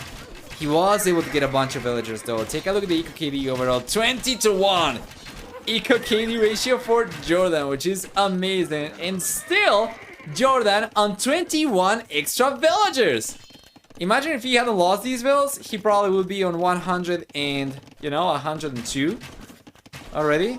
Which is just remarkable, of course. There's another castle coming up on the right-hand side, and then JorDan's gonna be playing super defensive. This kind of reminds me of the first series, Castle versus... Was it the first series? No, it was the... I think it was the second series. Winchester, sorry, versus Casbah. We saw a similar situation in one of the games where one of the players was just going to play full defense, full castles. And then eventually they managed to go up to the Imperial Age faster. Actually no, in that game it was the other player who got to the Imperial Age faster, but they couldn't do much of anything because they went up to the Imperial Age with almost no army. This time around, JorDan's gonna be protecting himself. He's going to still be able to go up to the Imperial Age faster than Hera, and that's already going to put him in a fantastic spot. And he's already in a pretty good spot, to be fair. He's got 27 crossbows that he's gonna be able to upgrade to our ballistas. He's got 3 TCs to work with, only 2 TCs it's gonna be producing from. No, he's got all 3 TCs working, but still he should be able to go up to the Imperial Age very soon.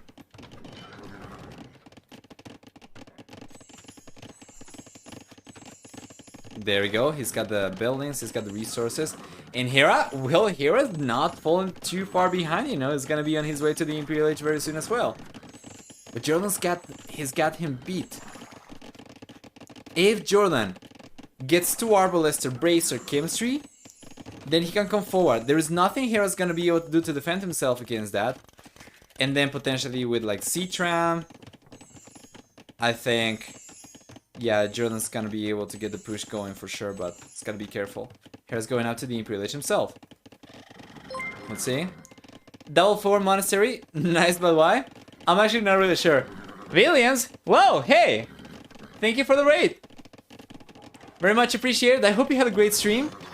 I imagine you were playing Black Forest. And to anybody coming from your stream, I hope you guys enjoyed. We are casting the 3rd series of the 2nd round of KODT4's group stage between JorDan and Hera this time around. Hera is getting a very nice push going over here. At the very least, he's trying to, but JorDan's impeccable defense over here is amazing. He's also in the Imperial Age, or going up to the Imperial Age much faster compared to Hera. And he's gonna be significantly stronger as well. He's got plenty of extra villagers, a lot of extra units. Once he gets up there, we're gonna see Arbalest or Bracer chemistry. That'll be so tough for Hera to fight against. Enjoy the stream, amigo. Have a good stream with Black Forest. Enjoy KOTD. Great matches so far. It's been great matches. Yeah. So yeah, I'm really sure if you've been keeping up with KOTD, but it's been amazing. And today, the first 2 series we cast, they were pretty good, actually. And I think today might be the longest stream of the weekend for KOTD. And that's saying something, because the first 3 days were close to 9 hours each. But anyway, PLH will be here for JorDan very soon. Hera, on the other hand, he's got almost no defenses over here, though. He's got Palisades, and it's not even close. He's completely open over there. And Imperial H is here for JorDan. Hera was trying to go for the forward castle. I think that's going to be probably not quite as good in his mind anymore, as now we're going to see trebuchets coming out from Hera from, yeah, the castle. So yeah, we see for Vikings, Chieftains coming in right away. He's got a good amount of pikemen over here. And he's going for Bracer right now, so these crosses are going to be so strong. Let's check. There we go. Wasn't Thursday really fast? I don't think so. Was it? I don't remember anymore, man. There's been so many games. Anyway, Chieftains over here for JorDan is absolutely crucial. Whoa! Hero calls it GG before taking the engagement. I thought he was going to come back with the Knights, and he was gonna try and get an engagement over there with all the Scorpions over here, the Manel. I thought he was gonna try to go for it, but yeah, he just calls it. Okay, well, fair point. He was already on the back foot for sure, and let's mark this one as a victory for JorDan, and let's pay the predictions. Yeah. Actually, I haven't opened the predictions for game number 2, sorry. We're going to open them for game number 3. Let's go and take a look at the achievements. What do we get over here? For military, we have a very close to 3 to 2 KD ratio for Hera. Pretty good. But JorDan going up significantly faster and having so many more in much stronger units as well. He did not really care for this. And then there's also the fact that he's going to be significantly stronger as well. How much stronger? Well, go figure. He managed to collect over 7,000 extra resources throughout the game compared to Hera. While for technology, we have faster fuel, castle age times for Hera, and a fast enough Imperial age time for JorDan to secure the game. So it's 1-1, guys. 102 to 65 villagers max for JorDan and Hera respectively. Let's go back and cross the civilization south to see what we have left. So we saw Vikings over here. We saw Chimera over here as well, right? That's going to leave us on Berbers, Ethiopians, as well as Lithuanians and Indians for Hera. While JorDan's got still Tatars available, he's got Vietnamese available, he's got Byzantines, and he's got Malians. We'll going to take a look to see if game number 3 is already here or not. Let's check.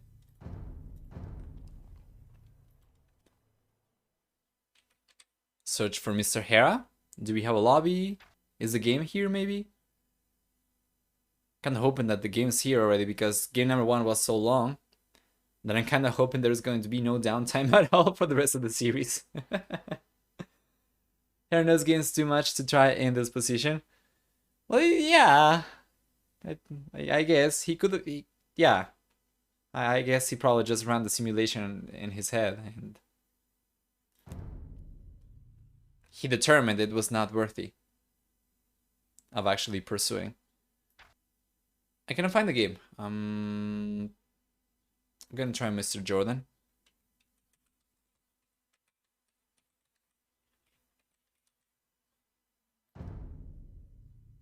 Okay, I don't see it. I think Hera might be a AFK. Yeah, okay. I see JorDan's here. I see Krasini's here, and we are waiting for Hera, so Hera might be AFK. Well, I probably wouldn't blame anyone for wanting to take a break after those first 2 games anyway.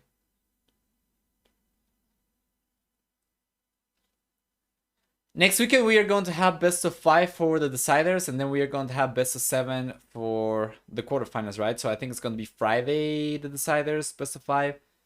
And then we are going to have Saturday and Sunday best of 7 for the quarterfinals. So 2 and 2. And then what do we get? Next weekend, we get the semifinals, right? I think it's best of 7 as well. Then best of 5 on Sunday for the 3rd spot. And best of 9 for the grand finals, if I'm not mistaken. Is that correct? Well, anyway, I'm just going to keep on refreshing over here to see if the game comes up.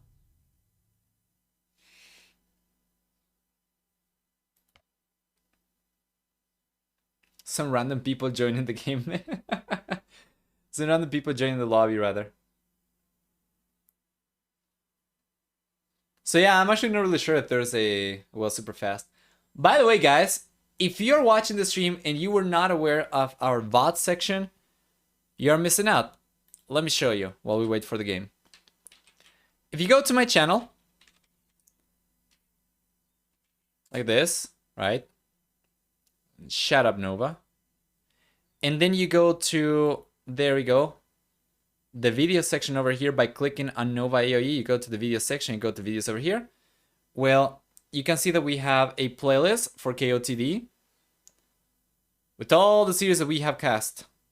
All right. It starts with the qualifiers that we cast, and then you can keep on moving. You get to the later stages we have been casting this past few days, right? And all of these are individual series as well. So Nika versus Gal, Vidas versus Lamb. These are the series that we had yesterday. You can also go to recent broadcasts and just check the entire thing from the past few days, but then you're going to have to fish. You're going to have to hunt for the series you want to watch. Instead, like this, you are able to see the series individually. All of these series are going to be going up on YouTube, but there is a rule for KOTD in which you're not going to be able to export things to YouTube until 48 hours, or at the very least, you're not able to publish anything until 48 hours after coverage. So the series from today are going to be going up on YouTube 2 days from now, while after the stream is over, probably an hour later, you're going to already find all the series individually split in the King of the Desert 4 playlist, all right? So yeah, just in case you were not aware of it. If we go to YouTube, for instance, I think we probably have like these series, MBL Winchester, Vidas versus Tato, I think. What do we have?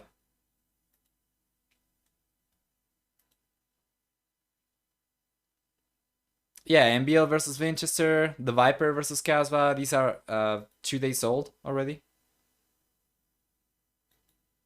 So on Twitch, you're going to find these. Well, a few hours after the stream is over, probably 1 hour, 2 hours after at most.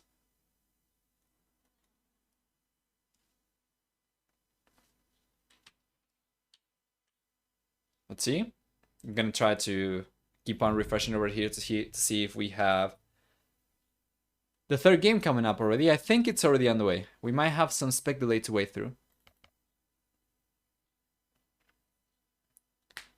My pleasure, Chantini, of course. We have 1 minute and about 15 seconds still to wait before we can jump into the game. We still have some spec delay for sure.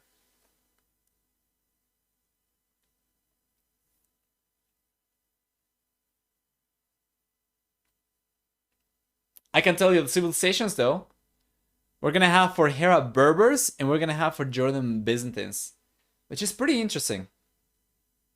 I'm kind of wondering how it goes.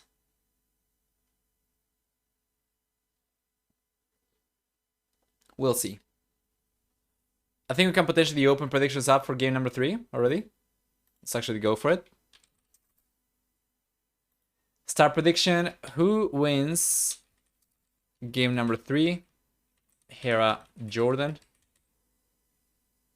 And just so you have some extra information to work with, we're going to make this 5 minutes. Hera's win rate with Berbers is 78%, while JorDan's win rate with Byzantines is 64%. I'm not really sure what the win rate for these civilizations is against each other, but yeah, there's that. And once again, they're super close. Hera is actually seed 5, JorDan seed 6, which is pretty interesting. And the game's here already, so let's jump into it.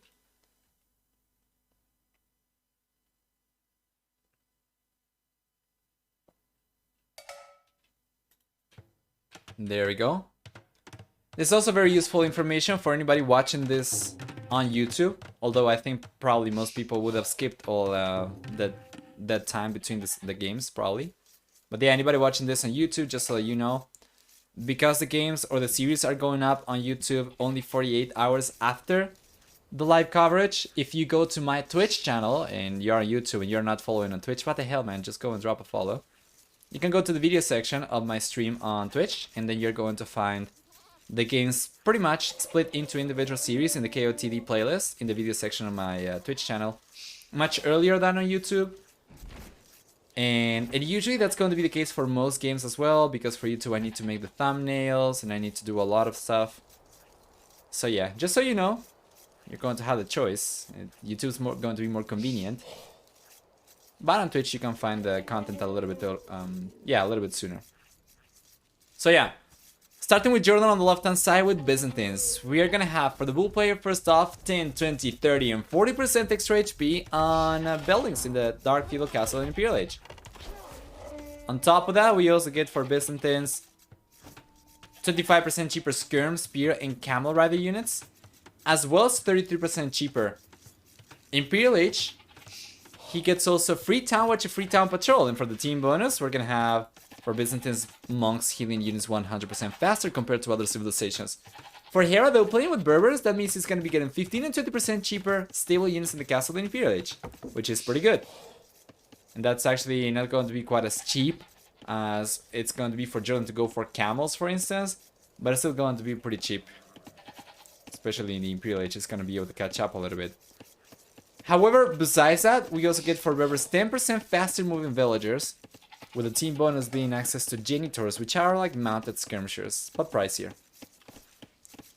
We take a look at the map generations for each player though, and what do we get over here for JorDan? JorDan's going to have the main gold in front. He's got the secondary gold in front as well, and then we have the secondary gold on the left hand side. We also get the main star on the right hand side, and wow, Denmark, holy moly though, 37 months. Every time that you resub, I just get surprised because it's such a big number. Damn, struggling to think of what to buy someone for Christmas. Get them a fridge and watch their face light up when they open it. Oh. Well, yeah, if a fridge is too expensive, you can get a mini fridge, right? Okay, that's a good one. And we were asking for more dad jokes on the stream earlier today, so that's very much welcome. How are you doing, Denmark? I hope everything's going alright. We're checking the map generation over here for JorDan for game number 3. He's got most of the resources forward with only the secondary gold on over here on the back, but then that's going to be enough for him to secure gold income if he just goes for the walls like this. He'll be able to also protect the berries. There you go. But if we go and take a look at the right hand side though, for Hera's map generation, for instance, he's going to have the main actually gold on the back. He's got the main stone on the back as well, both these. And then the rest of the resources, both secondary golds and the secondary stone, those are going to be on the left hand side, super exposed. So map generation over here is going to be favoring Hera quite a bit. If he gets the walls up like this, it's going to be able to protect berries, gold, stone as well. While it's only going to be one resource for Mr. JorDan, if I'm not mistaken, so yeah. Chilean just got home from work. Hope everyone is enjoying themselves. I'm hoping. I think so. It's been a pretty intense day of KOTD so far. We have had 2 series so far. This is the 3rd series. And after this one, there is another one. So this could very, very well get into 10 hours or longer, which is going to be the longest stream this weekend for KOTD. But yeah. There we go, Barracks coming in. Hera's already on his way to the village. Meanwhile, JorDan is already on 21 population. He's not going up just yet. Hera will go for... What is he going to go for? He's going to go for archers. He's going to go for Minotaur's archers with Berbers.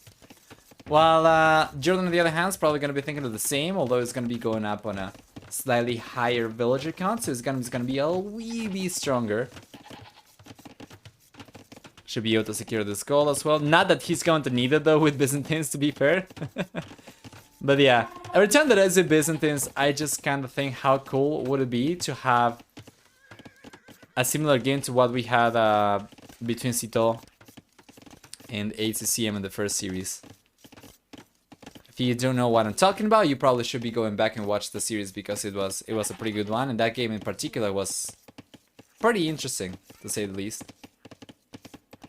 Leash is coming out. Thermal leash is on the way. There we go.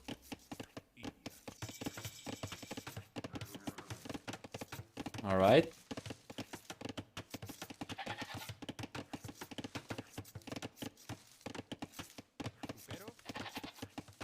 Yeah, and the scout over there from Hera is probably going to stay. It's probably going to stay kind of trapped over here. Yeah. If JorDan can go for if he's gonna be going for archers, I would like for him to go for the archer range over here, right? So he's got a much better chance of taking that scout down, as it's gonna be getting much closer to the TC in order to bail. Yeah, out of JorDan's space. We'll see. Mana turns upgrade though for Hera. He's got 3 coming in. Alright, he's going for it. And yeah, JorDan should be able to hold on over here just fine. He's going for the archer range. It's going to take some time for him to get the archers out, but he should be in a pretty good spot still. Nice unit control over here from Hera though. Very, very even trade.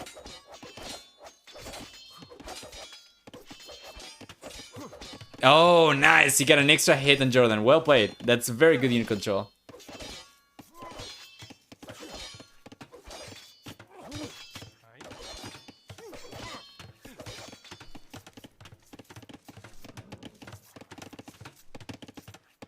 There you are. Scouts going away. Wow, he got away. That's why I wanted to see the archer range up over here instead, but it is what it is. Let's get the scout, 3 Minotaurs. Won't really be able to do too much though, and if JorDan can defend with archers over here against the Minotaurs and the scout, these are going to be kind of wasted resources for Hera though, for the most part. So yeah.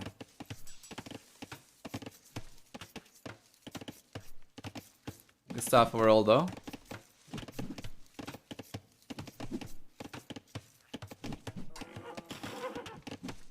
Minotaurs are coming. Come on, man. No way. He's getting away with coming in with the Minotaurs. If he can get a villager over here, that's just gonna be so poggers from Hera. But he cannot. Now we have some villagers coming in here. He's trying to chase the weak one, but that means he's going to end up taking a lot of hits with this villager. And because of the heal advantage over here, if he gets one more hit, the villager's going down. Not anymore. No heal advantage anymore. And what a nice cleanup. Hera ends up getting completely wiped. Well, JorDan on the other hand ended up with a very low HP villager, but hey, Hera doesn't have any units left to try and snipe the villager with. He's got only skirmishers coming out back home, so that's going to take some time before he can bring the units forward and potentially try and snipe the weak vill. Anyway, yeah, it's a pretty good position for JorDan. He's got 1 extra villager, as Hera's gotten a lot of extra idle TC time compared to JorDan, and, well, you know, with Byzantines, it's going to be paying less for the skirmishers. If you just place defensive over here and tries to go up to the castle edge, he should be able to get away with it. We see extra farms coming up over here. But Hera's got a good amount of farms himself as well. He's got 10 over here. Meanwhile, we have about 9 only for JorDan. So Hera's alright. It's going to be pretty much okay.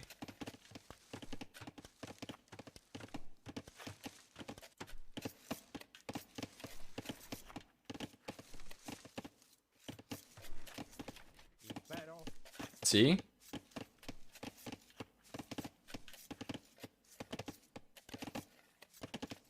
Alright. See the archer range coming up right now for JorDan.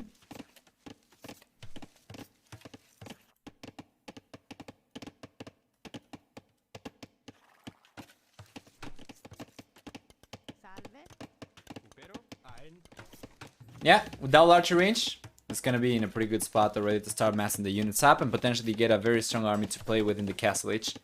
Here on the other hand, he's got only 1 archer range. He's been going for skirmishers though for the most part with it, so it's unlikely he'll be able to do much of anything once he gets to the castle age. And it's also gonna be eaten into his food resource, of course, so JorDan is not going to have that issue quite as much. He's going for archers right now. It seems like both players will be able to go up to the castle age at about the same time. Hera's going for the walls on the right hand side, and yeah, JorDan's already completely walled up, so now Hera's gonna be catching up in that regard.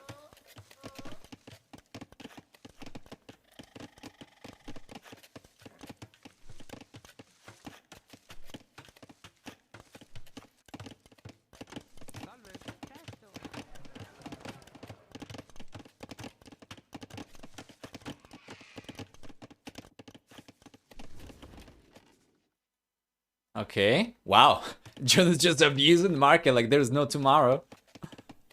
It's going out to the Castle H already, actually faster than Hera. And Hera, well, if you want to do the same, it's going to be to, you know, less favorable prices anyway.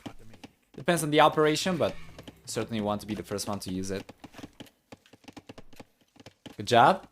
And Hera should be on his way. He's not using market, just very good eco balancing overall. Yeah. But, you know, JorDan's got a 40-second head start already to the Castle Age. So that's fantastic for him. As a matter of fact, 41-second head start for the blue player over here. This is close still. Okay. Yeah, and he's got more archers coming out. Now he's queuing more up.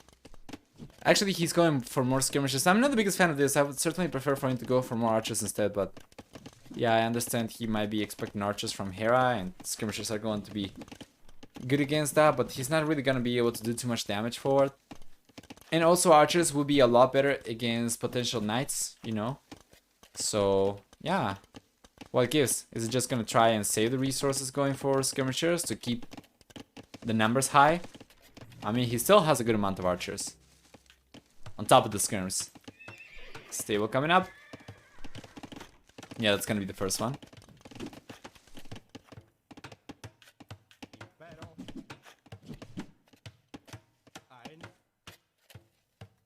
There you go.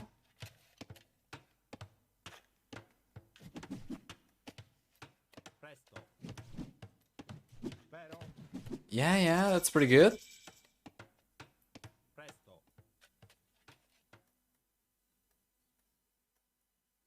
JorDan coming in. Good amount of archers. He's going for bulky arrow first out. That's going to affect both units. He's going for the crossman upgrade still. Kind of wondering if he's going to go for elite skirmishers. I imagine we're probably going to see him go for both. Anyway. Castle is here for Hera as well. So he's going for bulky arrow himself, but JorDan already has it. And he's got the crossman upgrade as well. What is JorDan going to be able to do with the units? Should be able to push the villagers away from wood over here. Yes. And this woodland is really bad. Really bad from Hera. So if JorDan can't push these units away, that's going to be so good. Elite skirmisher is coming out for Hera right now on top of bulky arrow. Yeah, and ballistics on the way for JorDan. Now we saw Hera without ballistics actually take favorable traits against JorDan with ballistics in the past. But he's going for the university and he's going to be going for ballistics himself this time around. So yeah. To anybody coming into the stream for the first time as well and following, guys, thank you so much for the follows. I hope you're enjoying the content so far.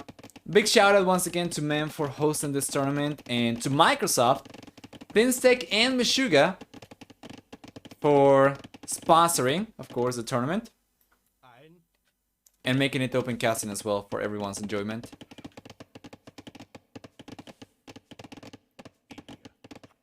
Well, it's Skirmisher coming in right now for JorDan. Yeah, and he's got more units compared to Hera by quite a bit. 22 compared to 12 over here. Village count is going to be about the same for both players. Nobody's going for a second TC just yet. As a matter of fact, JorDan sold the stone to go up, so he cannot go for one even if he wanted to, unless he bought the stone. But yeah, Hera could potentially go for extra TCs. He's not going for any extra TCs for the time being. He's not taking stone. Okay, there we go. He's got the second TC on the way. He's not taking stone, so it's unlikely we'll see Camel Archers coming out anytime soon. And let's see how this goes. Very, very, very good. Nice engagement over here for Hera.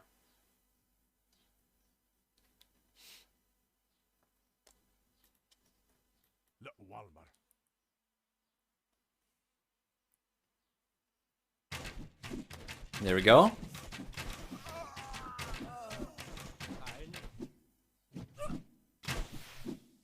Good job.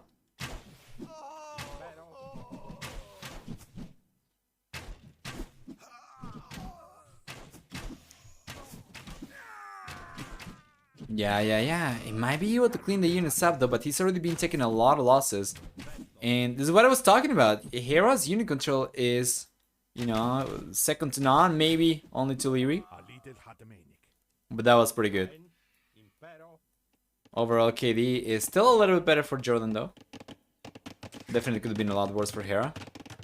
30C coming up now as well. Second TC already up for JorDan.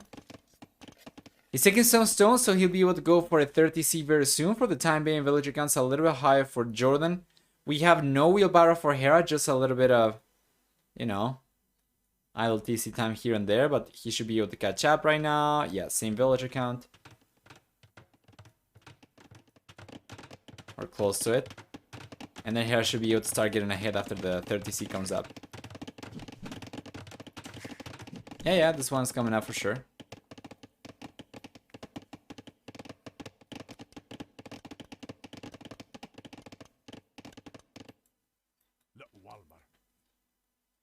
There goes Hera around. Good amount of skirmishers. Could potentially take a few villages down even with those, but it's gotta be careful. JorDan's over here.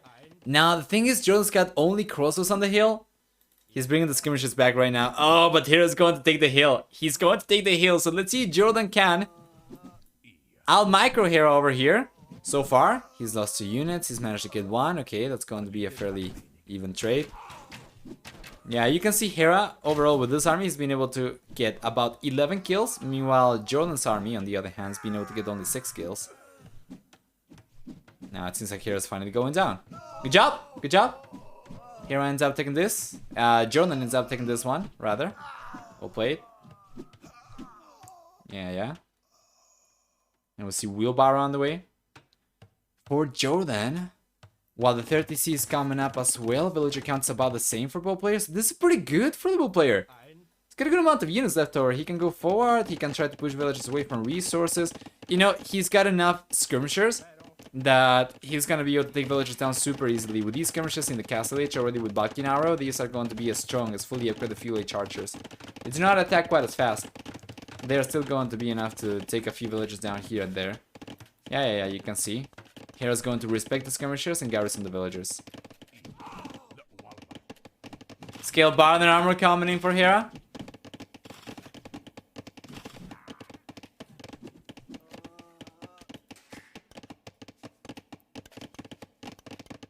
He's got it. He's got the 1 stable over here, so we're gonna see a knight coming out. 2 stables as a matter of fact, so we're gonna see knights. Wow! 3 stables actually, so he's going to go for full knight production? I don't think JorDan is aware of it. Yeah, he knows about only 1 stable. Doesn't even know about the foundation of the other ones.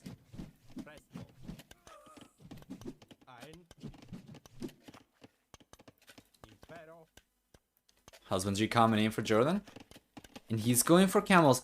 I'm not really sure if Hera was aware of the camels coming in from JorDan. That's why he decided to add extra stables. Because he doesn't know about any of the stables from... Yeah, he doesn't know about any of the extra stables over here. 1, 2, 3. From JorDan. So if Hera is going to try and catch JorDan off guard by going for full cavalry over here, well, JorDan's got him beat already. With the camels coming out, he should be in a pretty good spot. He's got 10 units to work with right now, and he keeps on going forward with skirmishers just to try and poke the villagers and potentially get some intel. So yeah. It's a pretty good spot for JorDan so far. Hera's only now going for wheelbarrow. He's only now going for bloodlines. He's only now going for husbandry. JorDan on the other hand, well, he does not get access to bloodlines, but he's got scale barded armor. He's had it for a while. If he can go for chain barded armor, that's going to be ideal. But he's going for forging first. So it's going to take a little bit of time.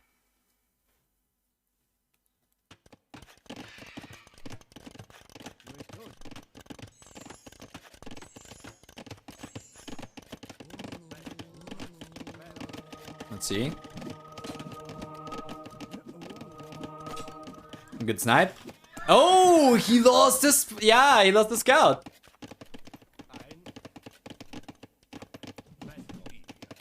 Trying to set out the stage for early aim time and attacks. So it seems like it. He's getting close to it. He gets a very nice discount to go up as well. His economy is like super strong, very comparable to Hera's as well. And you know, he's going to have a good amount of camels to strike with. He's got some rams coming out as well. Yeah. So there we go. He's on his way to the Imperial Age, or he should be on his way to the Imperial Age. He's got the buildings already. The one thing that JorDan's missing, in my opinion, is a castle. If he can get a castle out, it's going to be so much better. He'll be able to get access to trebuchets as soon as he gets to the Imperial Age, as opposed to having to wait until he gets chemistry and the siege workshop to go for bombard cannons. But hey, here comes Hera.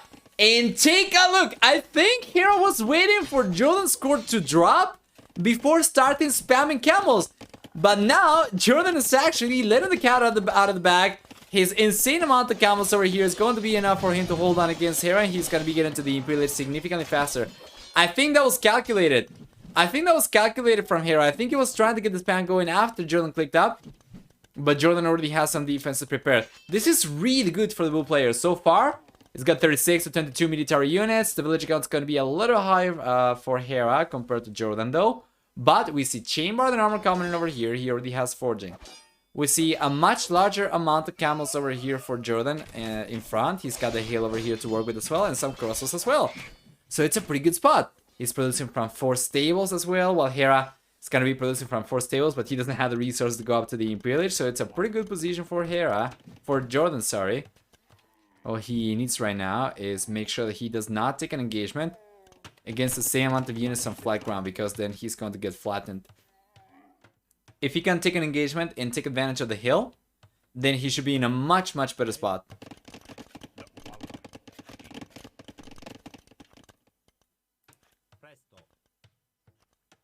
Let's see, here he comes.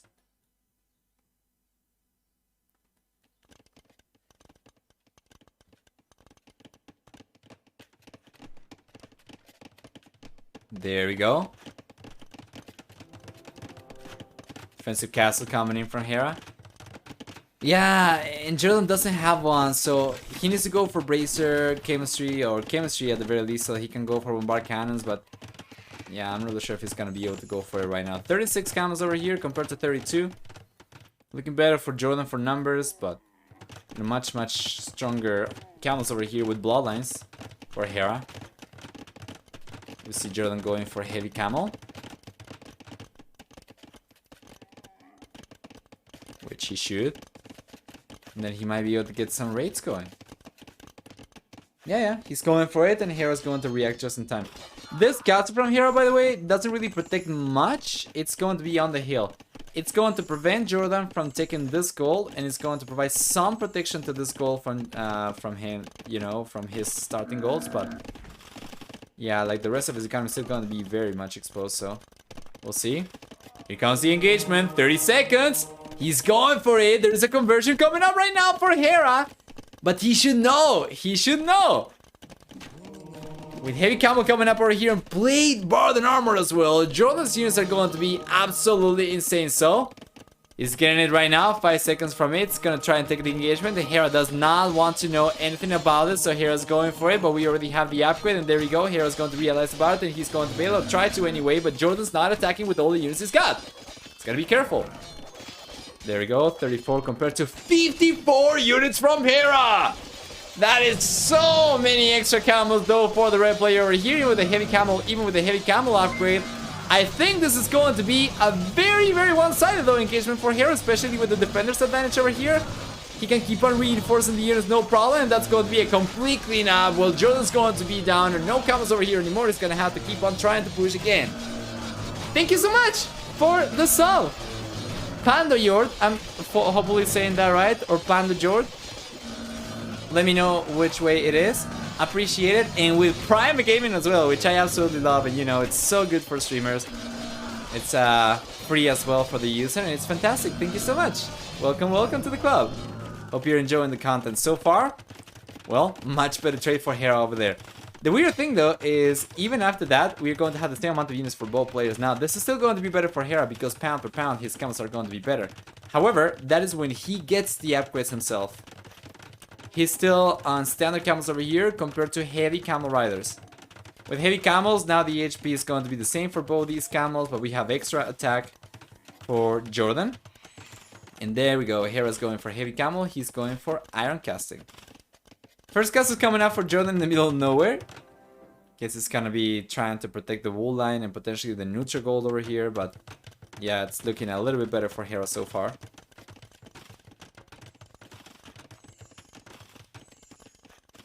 It's turned out pretty even. Yeah, if JorDan tried to get the engagement as he was getting the upgrade, I'm not really sure if he would have gotten a better trade, because Hera was reinforcing the units consistently.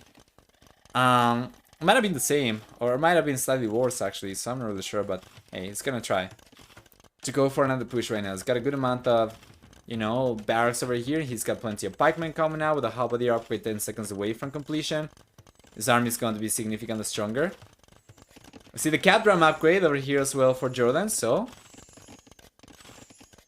should be coming forward. And what do we get over here for Hera? Well, he's got camels, right? He's just finished researching heavy camel. Plate bar and armor coming in. Yeah, and JorDan gets completely slapped away. Get out of here, man. But we have plate mail armor on the way for JorDan for +3/+4 on the halberdier, and now he's getting the push going. Garrison in the halberdier inside the rounds. He should be able to take the castle down, or at the very least should be able to reduce this one to about half HP. Hera doesn't really have too many villagers over here to repair with. And JorDan's discount is coming in quite clutch.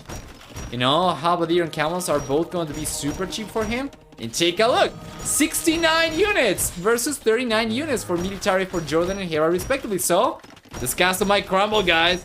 That's going to leave Hera on only one castle and potentially only half the production of camel archers, which he was going for. So here he comes. Hera's gonna try to repair this one. Big engagement coming up as JorDan's gonna be dancing around the rounds, trying to protect them at the same time while he's trying to take the castle down. He's gonna go for it, but yeah, he's going to take the castle down for sure. What a nice play over here. He needs to bring the halberdier out, and he's doing so. Good job. So these camels on the right-hand side are going down. The villagers are going down as well. The castle should definitely crumble, especially with the 5th ram over here. The 4th ram coming in rather. The castle is going to bite the dust, and there it goes. Meanwhile, JorDan got cleaned up for the most part, though, for units over here. So he's got a bail, but he's got a good amount of halberdier coming forward. If he can close the gap against the camel archers and take them down with standard camels or with halberdier, he's going to be in a much better spot. There's another castle coming up over here for Hera. JorDan, on the other hand, he's got bulking arrow. He's not going for bracer. He's not going to be going for range units anymore. But he does have a trebuchet on the way from this castle. It's just going to take forever for it to go forward. Meanwhile, there is a second castle coming up in front of his base. There we go. Camels are going down. Hera's military count is not that good, guys. 10 military for Hera versus 45 for JorDan. Keeps the pressure going as well. It seems like the TC is going to crumble over here too. That's going to leave Hera on 3 TCs and 2 castles. We need more rounds from JorDan. We need more trebuchets. He's coming forward with the rounds for sure. The trebuchet, on the other hand, is going to take so long to get forward.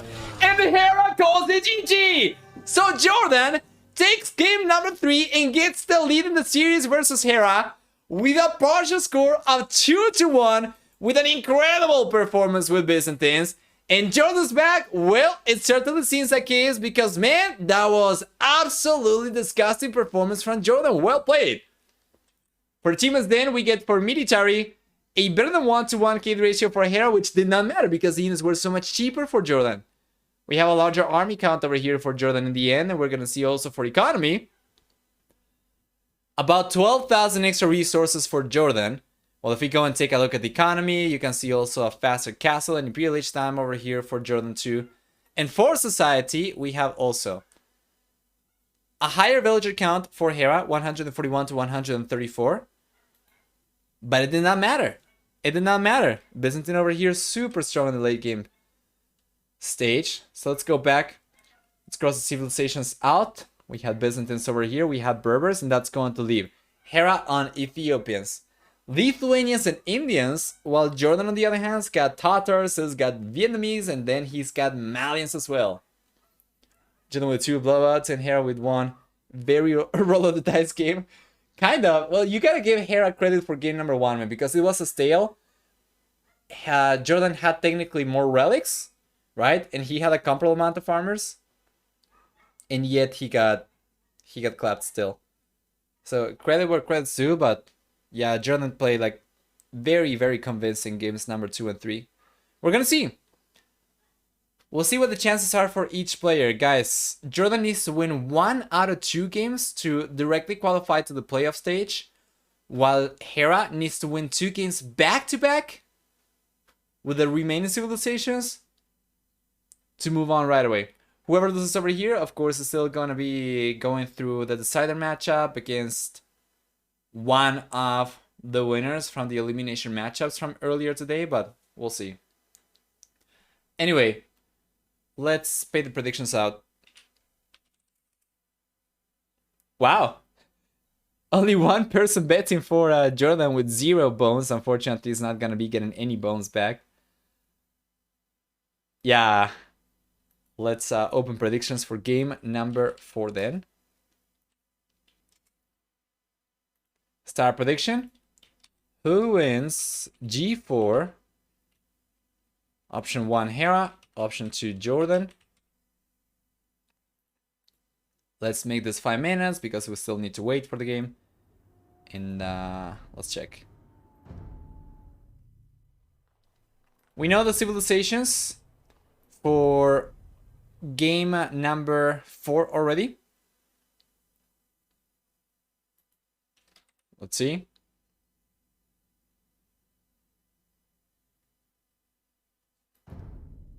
Let's refresh. There we go. We have Lithuanians for Hera, and we have Vietnamese for JorDan. All right.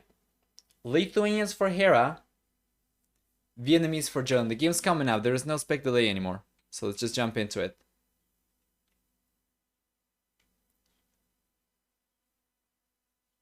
One second. There we go. Oh boy. Yeah. Upgrade is due already. I'm just going to wait to see what AMD gets out before aiming for anything, because you know Intel's latest processors are actually looking pretty good. So I'm gonna wait to see what AMD is introducing early next year before upgrading. Well, before starting saving for upgrading, rather. But we'll see. What do we get over here, guys? Hera is playing with Lithuanians. JorDan's playing with Vietnamese. They're going to be on the left and right hand sides, respectively, in the blue and red colors. So for Hera, that means he's going to start with 150 extra food, right? But then he also gets 10% faster movement, skirmish, PLN units. On top of that, he gets 1 extra attack on Knights and Lightest units per each relic garrison, up to 4 relics, so up to +4 attack. And for the team bonus, on the other hand, we're going to get for Lithuanians also 20% faster work in monasteries. JorDan playing with Vietnamese, instead he gets 20% extra HP on archer units. He's going to have also no wood cost on eco upgrades, which is pretty good. And then on top of that, he gets free conscription, and he knows the starting location of enemy TC. So we take a look at JorDan's point of view, and he knows where Hera is. Interestingly enough, he's not going forward right away. Usually when you see Vietnamese, you see players going forward right away so they can try and get the lane going. Instead, JorDan's just trying to get acquainted with his base. He's going to find his starting resources. He knows about the gold. He knows about the stone. He knows about the rhinos too. Yeah, now he's going forward. I think he's probably still missing 2 goats. Are these the goats? No, those are plants. Anyway, he's collecting the first boar. Or the first rhino, rather.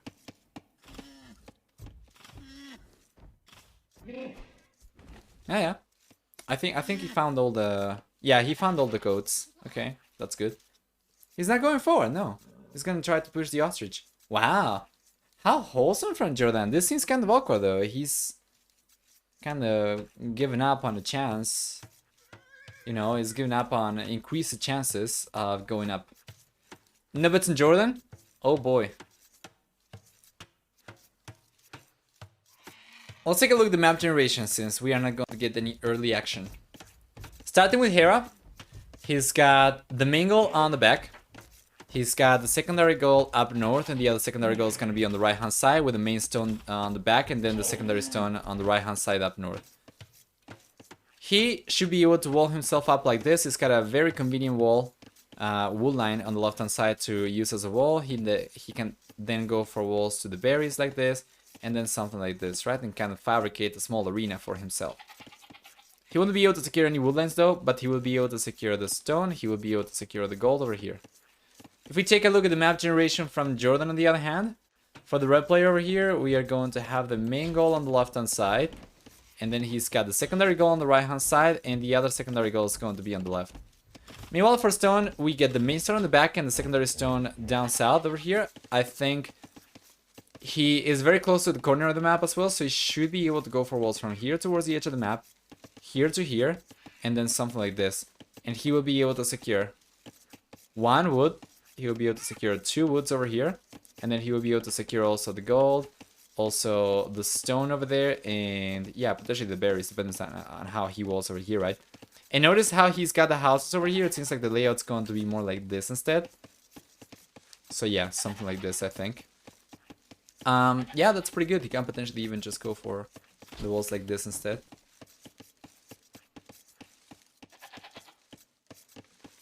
Now let's see.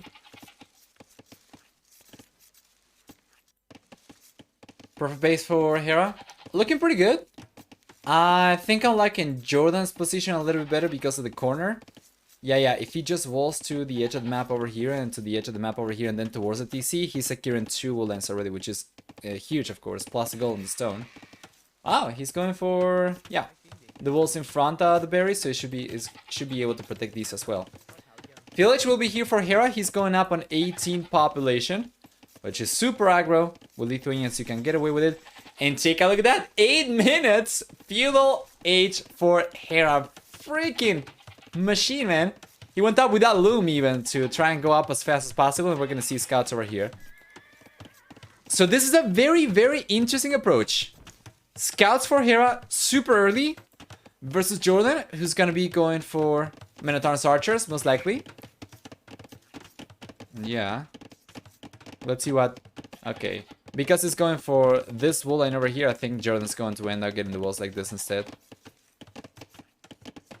That's still good, though. He should still be able to secure this wool line and the gold. Not so much the stone, but it's fine. He can think about it later.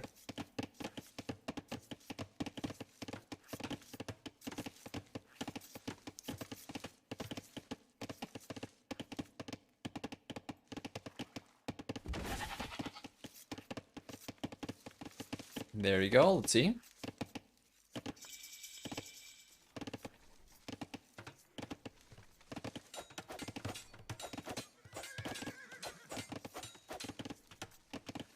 Yeah, alright. It's getting pushed away.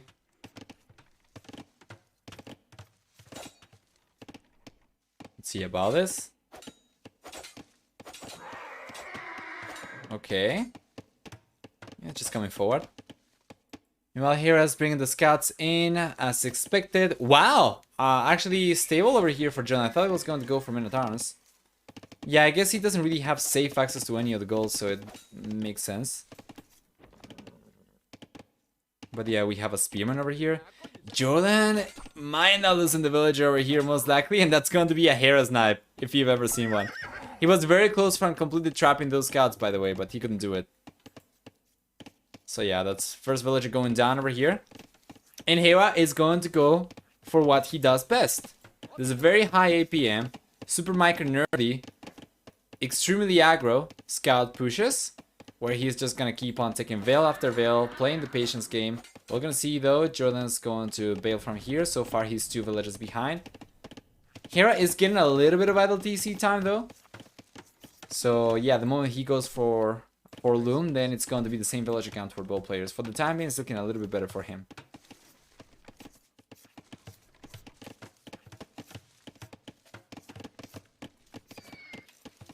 Let's see how patient Hera's gonna be. He needs to come with a scout forward, and he needs to poke the villagers. He needs to poke HP, you know, out of the villagers, and or chip HP out of the villagers. Be patient, outpace the spearmen, and then take the villagers later, as we saw Leary actually do against Tato a few days ago. Or yesterday, I think, rather.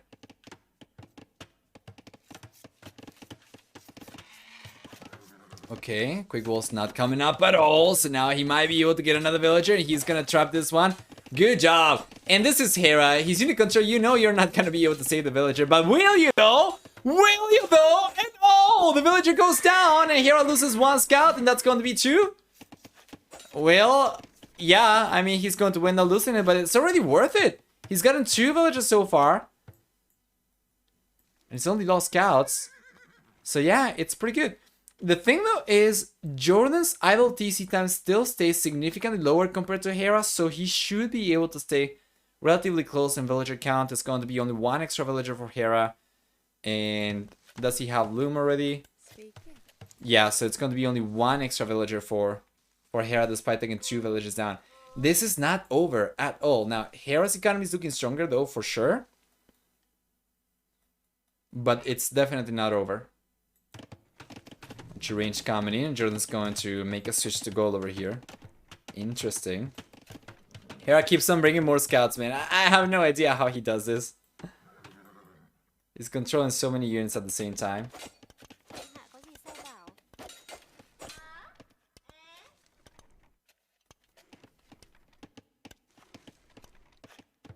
Good job.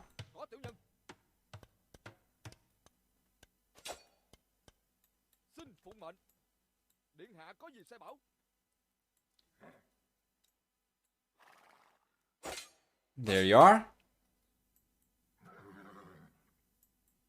Yeah. And Hera gets pushed back over here. Doesn't really have a whole lot of HP on the units anymore, but it doesn't matter. He's managed to completely wall himself up. These are not the best walls that I have seen, though, at all. He's got only one woodline over here. Could easily be denied by JorDan's archers. But, yeah, he's going out to the castle edge already. Well, JorDan, on the other hand, still not going to have enough resources to go up. He's got a good amount of gold, but, of course, food's going to be the issue for him right now. And he's selling the stone. He's just going to try to go up ASAP. Probably realizes Hera is pushing for the castle edge because of the full walls himself. So, yeah, JorDan's going to be on his way up, but we have over a minute of a head start for Hera already.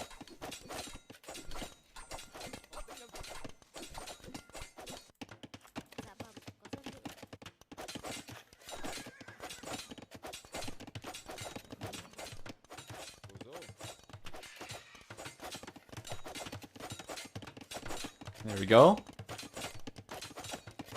JorDan's not paying attention, and he's going to end up losing the scout over here. We have the hill advantage for the spearman as well, but Hera, yeah, will not get away with murder here as JorDan's paying attention. And yeah, what does it play then?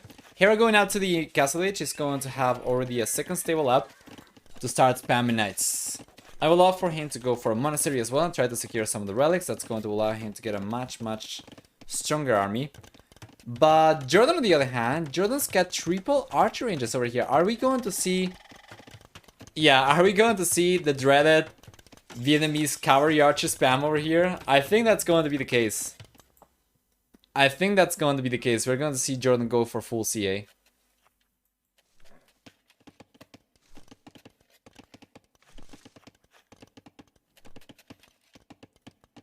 "35 seconds away from it.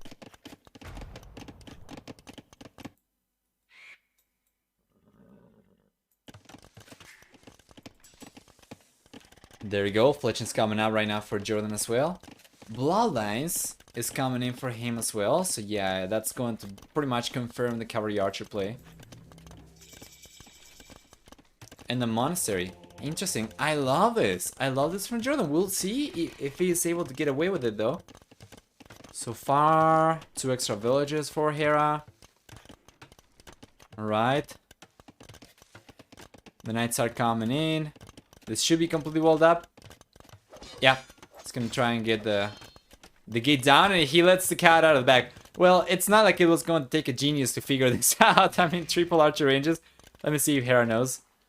Well, Hera knows about only 2, but well, now JorDan's let the cat out of the bag. And what is Hera going to do? Does he have an archer range even? He doesn't have an archer range, so he needs an archer range, and then he needs to go for skirmishers. For the time being, he's going for the 1 monk so that he can get the relics in. And check JorDan. Check JorDan's gigantic brain play over here. He's got the one weak scout over here, the other weak scout over here, just guarding the relics. Wow, nice play. Does he know about the other relics? He knows about this one, so he's probably going to send the scout over there to try and guard the 2. Interesting. And he's going for his own monks as well, so we're probably going to see him try to collect the relics himself. So where is the monk though? On the left, yeah. He's pushing the knights away, and then he's gonna take this monk, and he's gonna be collecting this relic. Yeah, he feels quite comfortable about it already.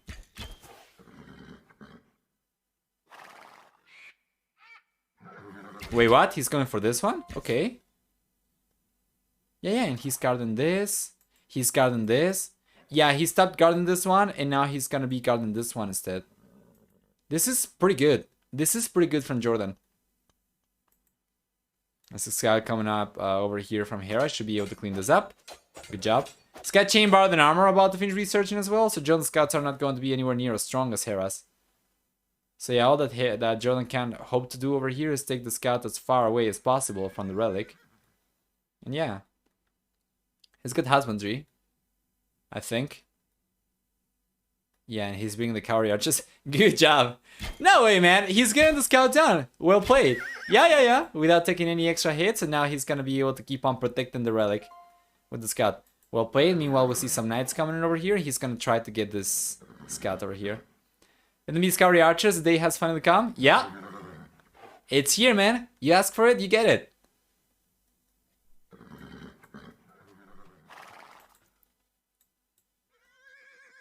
Good job. Good amount of CA as well.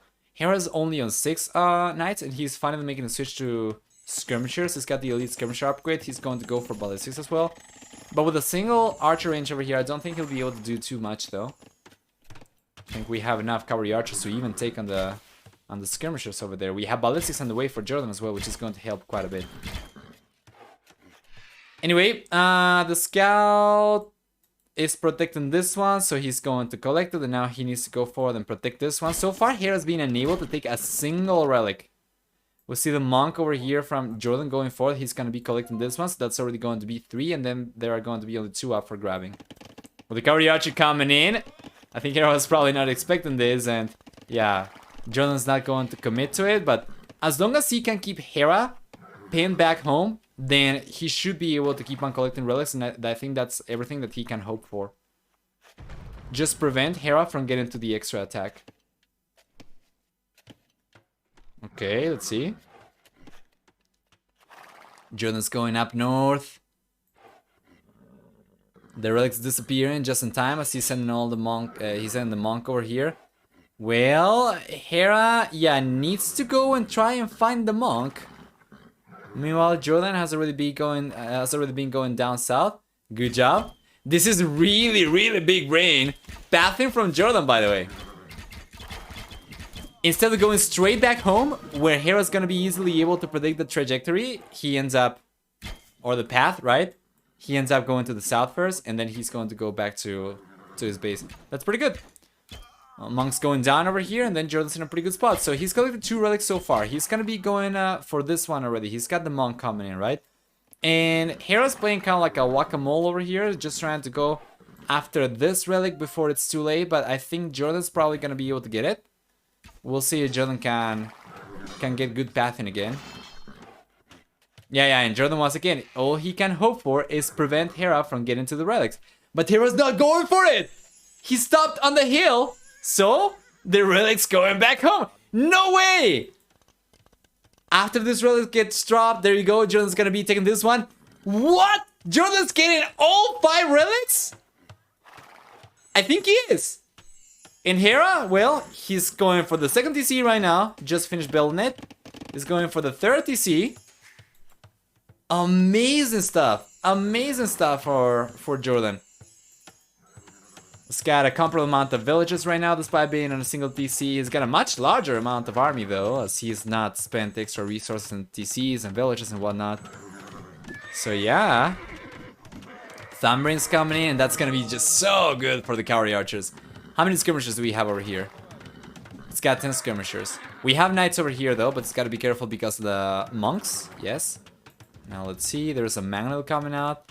Yeah. Hera's gotta be careful over here. The siege workshop, for all he knows, might be popping a Magnol out any moment. So, there we go. He's going for it, and he's gonna try to get the shot, and he's going for it, and that's a good attack round. With the knights coming in, he's probably going to end up getting converted, but we see a monk coming in over here from JorDan as well, trying to get another conversion back. So, yeah. Good attack round, good amount of cavalry archers over here as well. Needs to be careful. This is still a deadly amount of skirmishers for those cavalry archers. And now the Magnol is going down, so... Wow, he managed to keep the Magnol up, actually. So should be able to keep on fighting against the skirmishers over there, but I think this is finally going down. Yes, it is. Still, though, we have enough cavalry archers over here to take the knights down, and that's still going to be enough for him to even take the skirmishers down. There's only 2 left over here for the blue player. And JorDan, well, yeah. He's going back home with the 5th relic. I think he's already collected. Yeah. 5 relics for JorDan against Lithuanians. Winning this game, or at the very least looking super strong with the enemy's cavalry archers. What a great performance over here for the red player. Good job. Takes the monks down as well. Yeah, now he can start raiding. He's got a good amount of units to defend the siege with, and then he's got the 4 siege workshop to start taking the TC down. Hera's looking super rough right now. Very much on the back foot. He's got Magnus coming out right now. If he can take the Magnus out at the same time and get a good attack round against cavalry archers, gonna be able to get a few down, but I think JorDan with some good unit control, he should still be able to get this down. Yeah. There we go. Magnus going down. Good attack round, but he was unable to get too many cavalry archers down. There is another Magnus coming out over here though very soon. Yeah, Hera won't be able to get a good shot, unfortunately. So yeah, that this is probably gonna crumble. Let's see about unit control over here for JorDan. Good job. Yeah, and the Magnus going down. Wow, a single shot over there because of the heal advantage as well. What a great play. He's got more cavalry archers coming forward as well, and this is going down. Hera wants to keep on trying, guys. He wants to keep on going, but now he's going to get raided over here. I mean, take a look at this. He hadn't realized about this either. And now he does 1, 2. Okay, he realizes about it now, but I think he took a few losses already in. JorDan has just played an incredible game. And it seems like Hera's going to get knocked down to the decider match. Nobody was believing in JorDan. Nobody was predicting JorDan in my channel's predictions. But he's pulling it off, guys. He's doing it. He's taking the series from Hera. How does Hera stop this? What does he go for? He's going for skirmishes. He's got only 2 archer ranges. That's not going to suffice for him to take the cavalry archer down, especially with all the Magnus coming forward as well. One prediction for JorDan. Nice. In the previous game, nobody predicted for JorDan. He plays so well. And that's gonna be GG. Unbelievable. Hera goes to the decider matchup while JorDan gets directly qualified into the playoff stage already. And what an amazing performance. Let's go and take a look at the achievements then real quick over here for the 4th game. There we go. Yeah, mini reverse sweeps, so to say. From being down 0-1 up to 3-1. We are going to have a very nice kill ratio over here for JorDan. Very close to, I think that's going to be 9-4. If we take a look at Army High on the other hand, 58-24. And for Economy on the other hand, and take a look at this as well, military units. Hera ended up losing 50 army, 50 military units. Meanwhile, we have over here only 30 losses for JorDan. For Economy, much stronger for JorDan as well, collecting about 2,000 extra resources. And guys, we're going to be going back right now.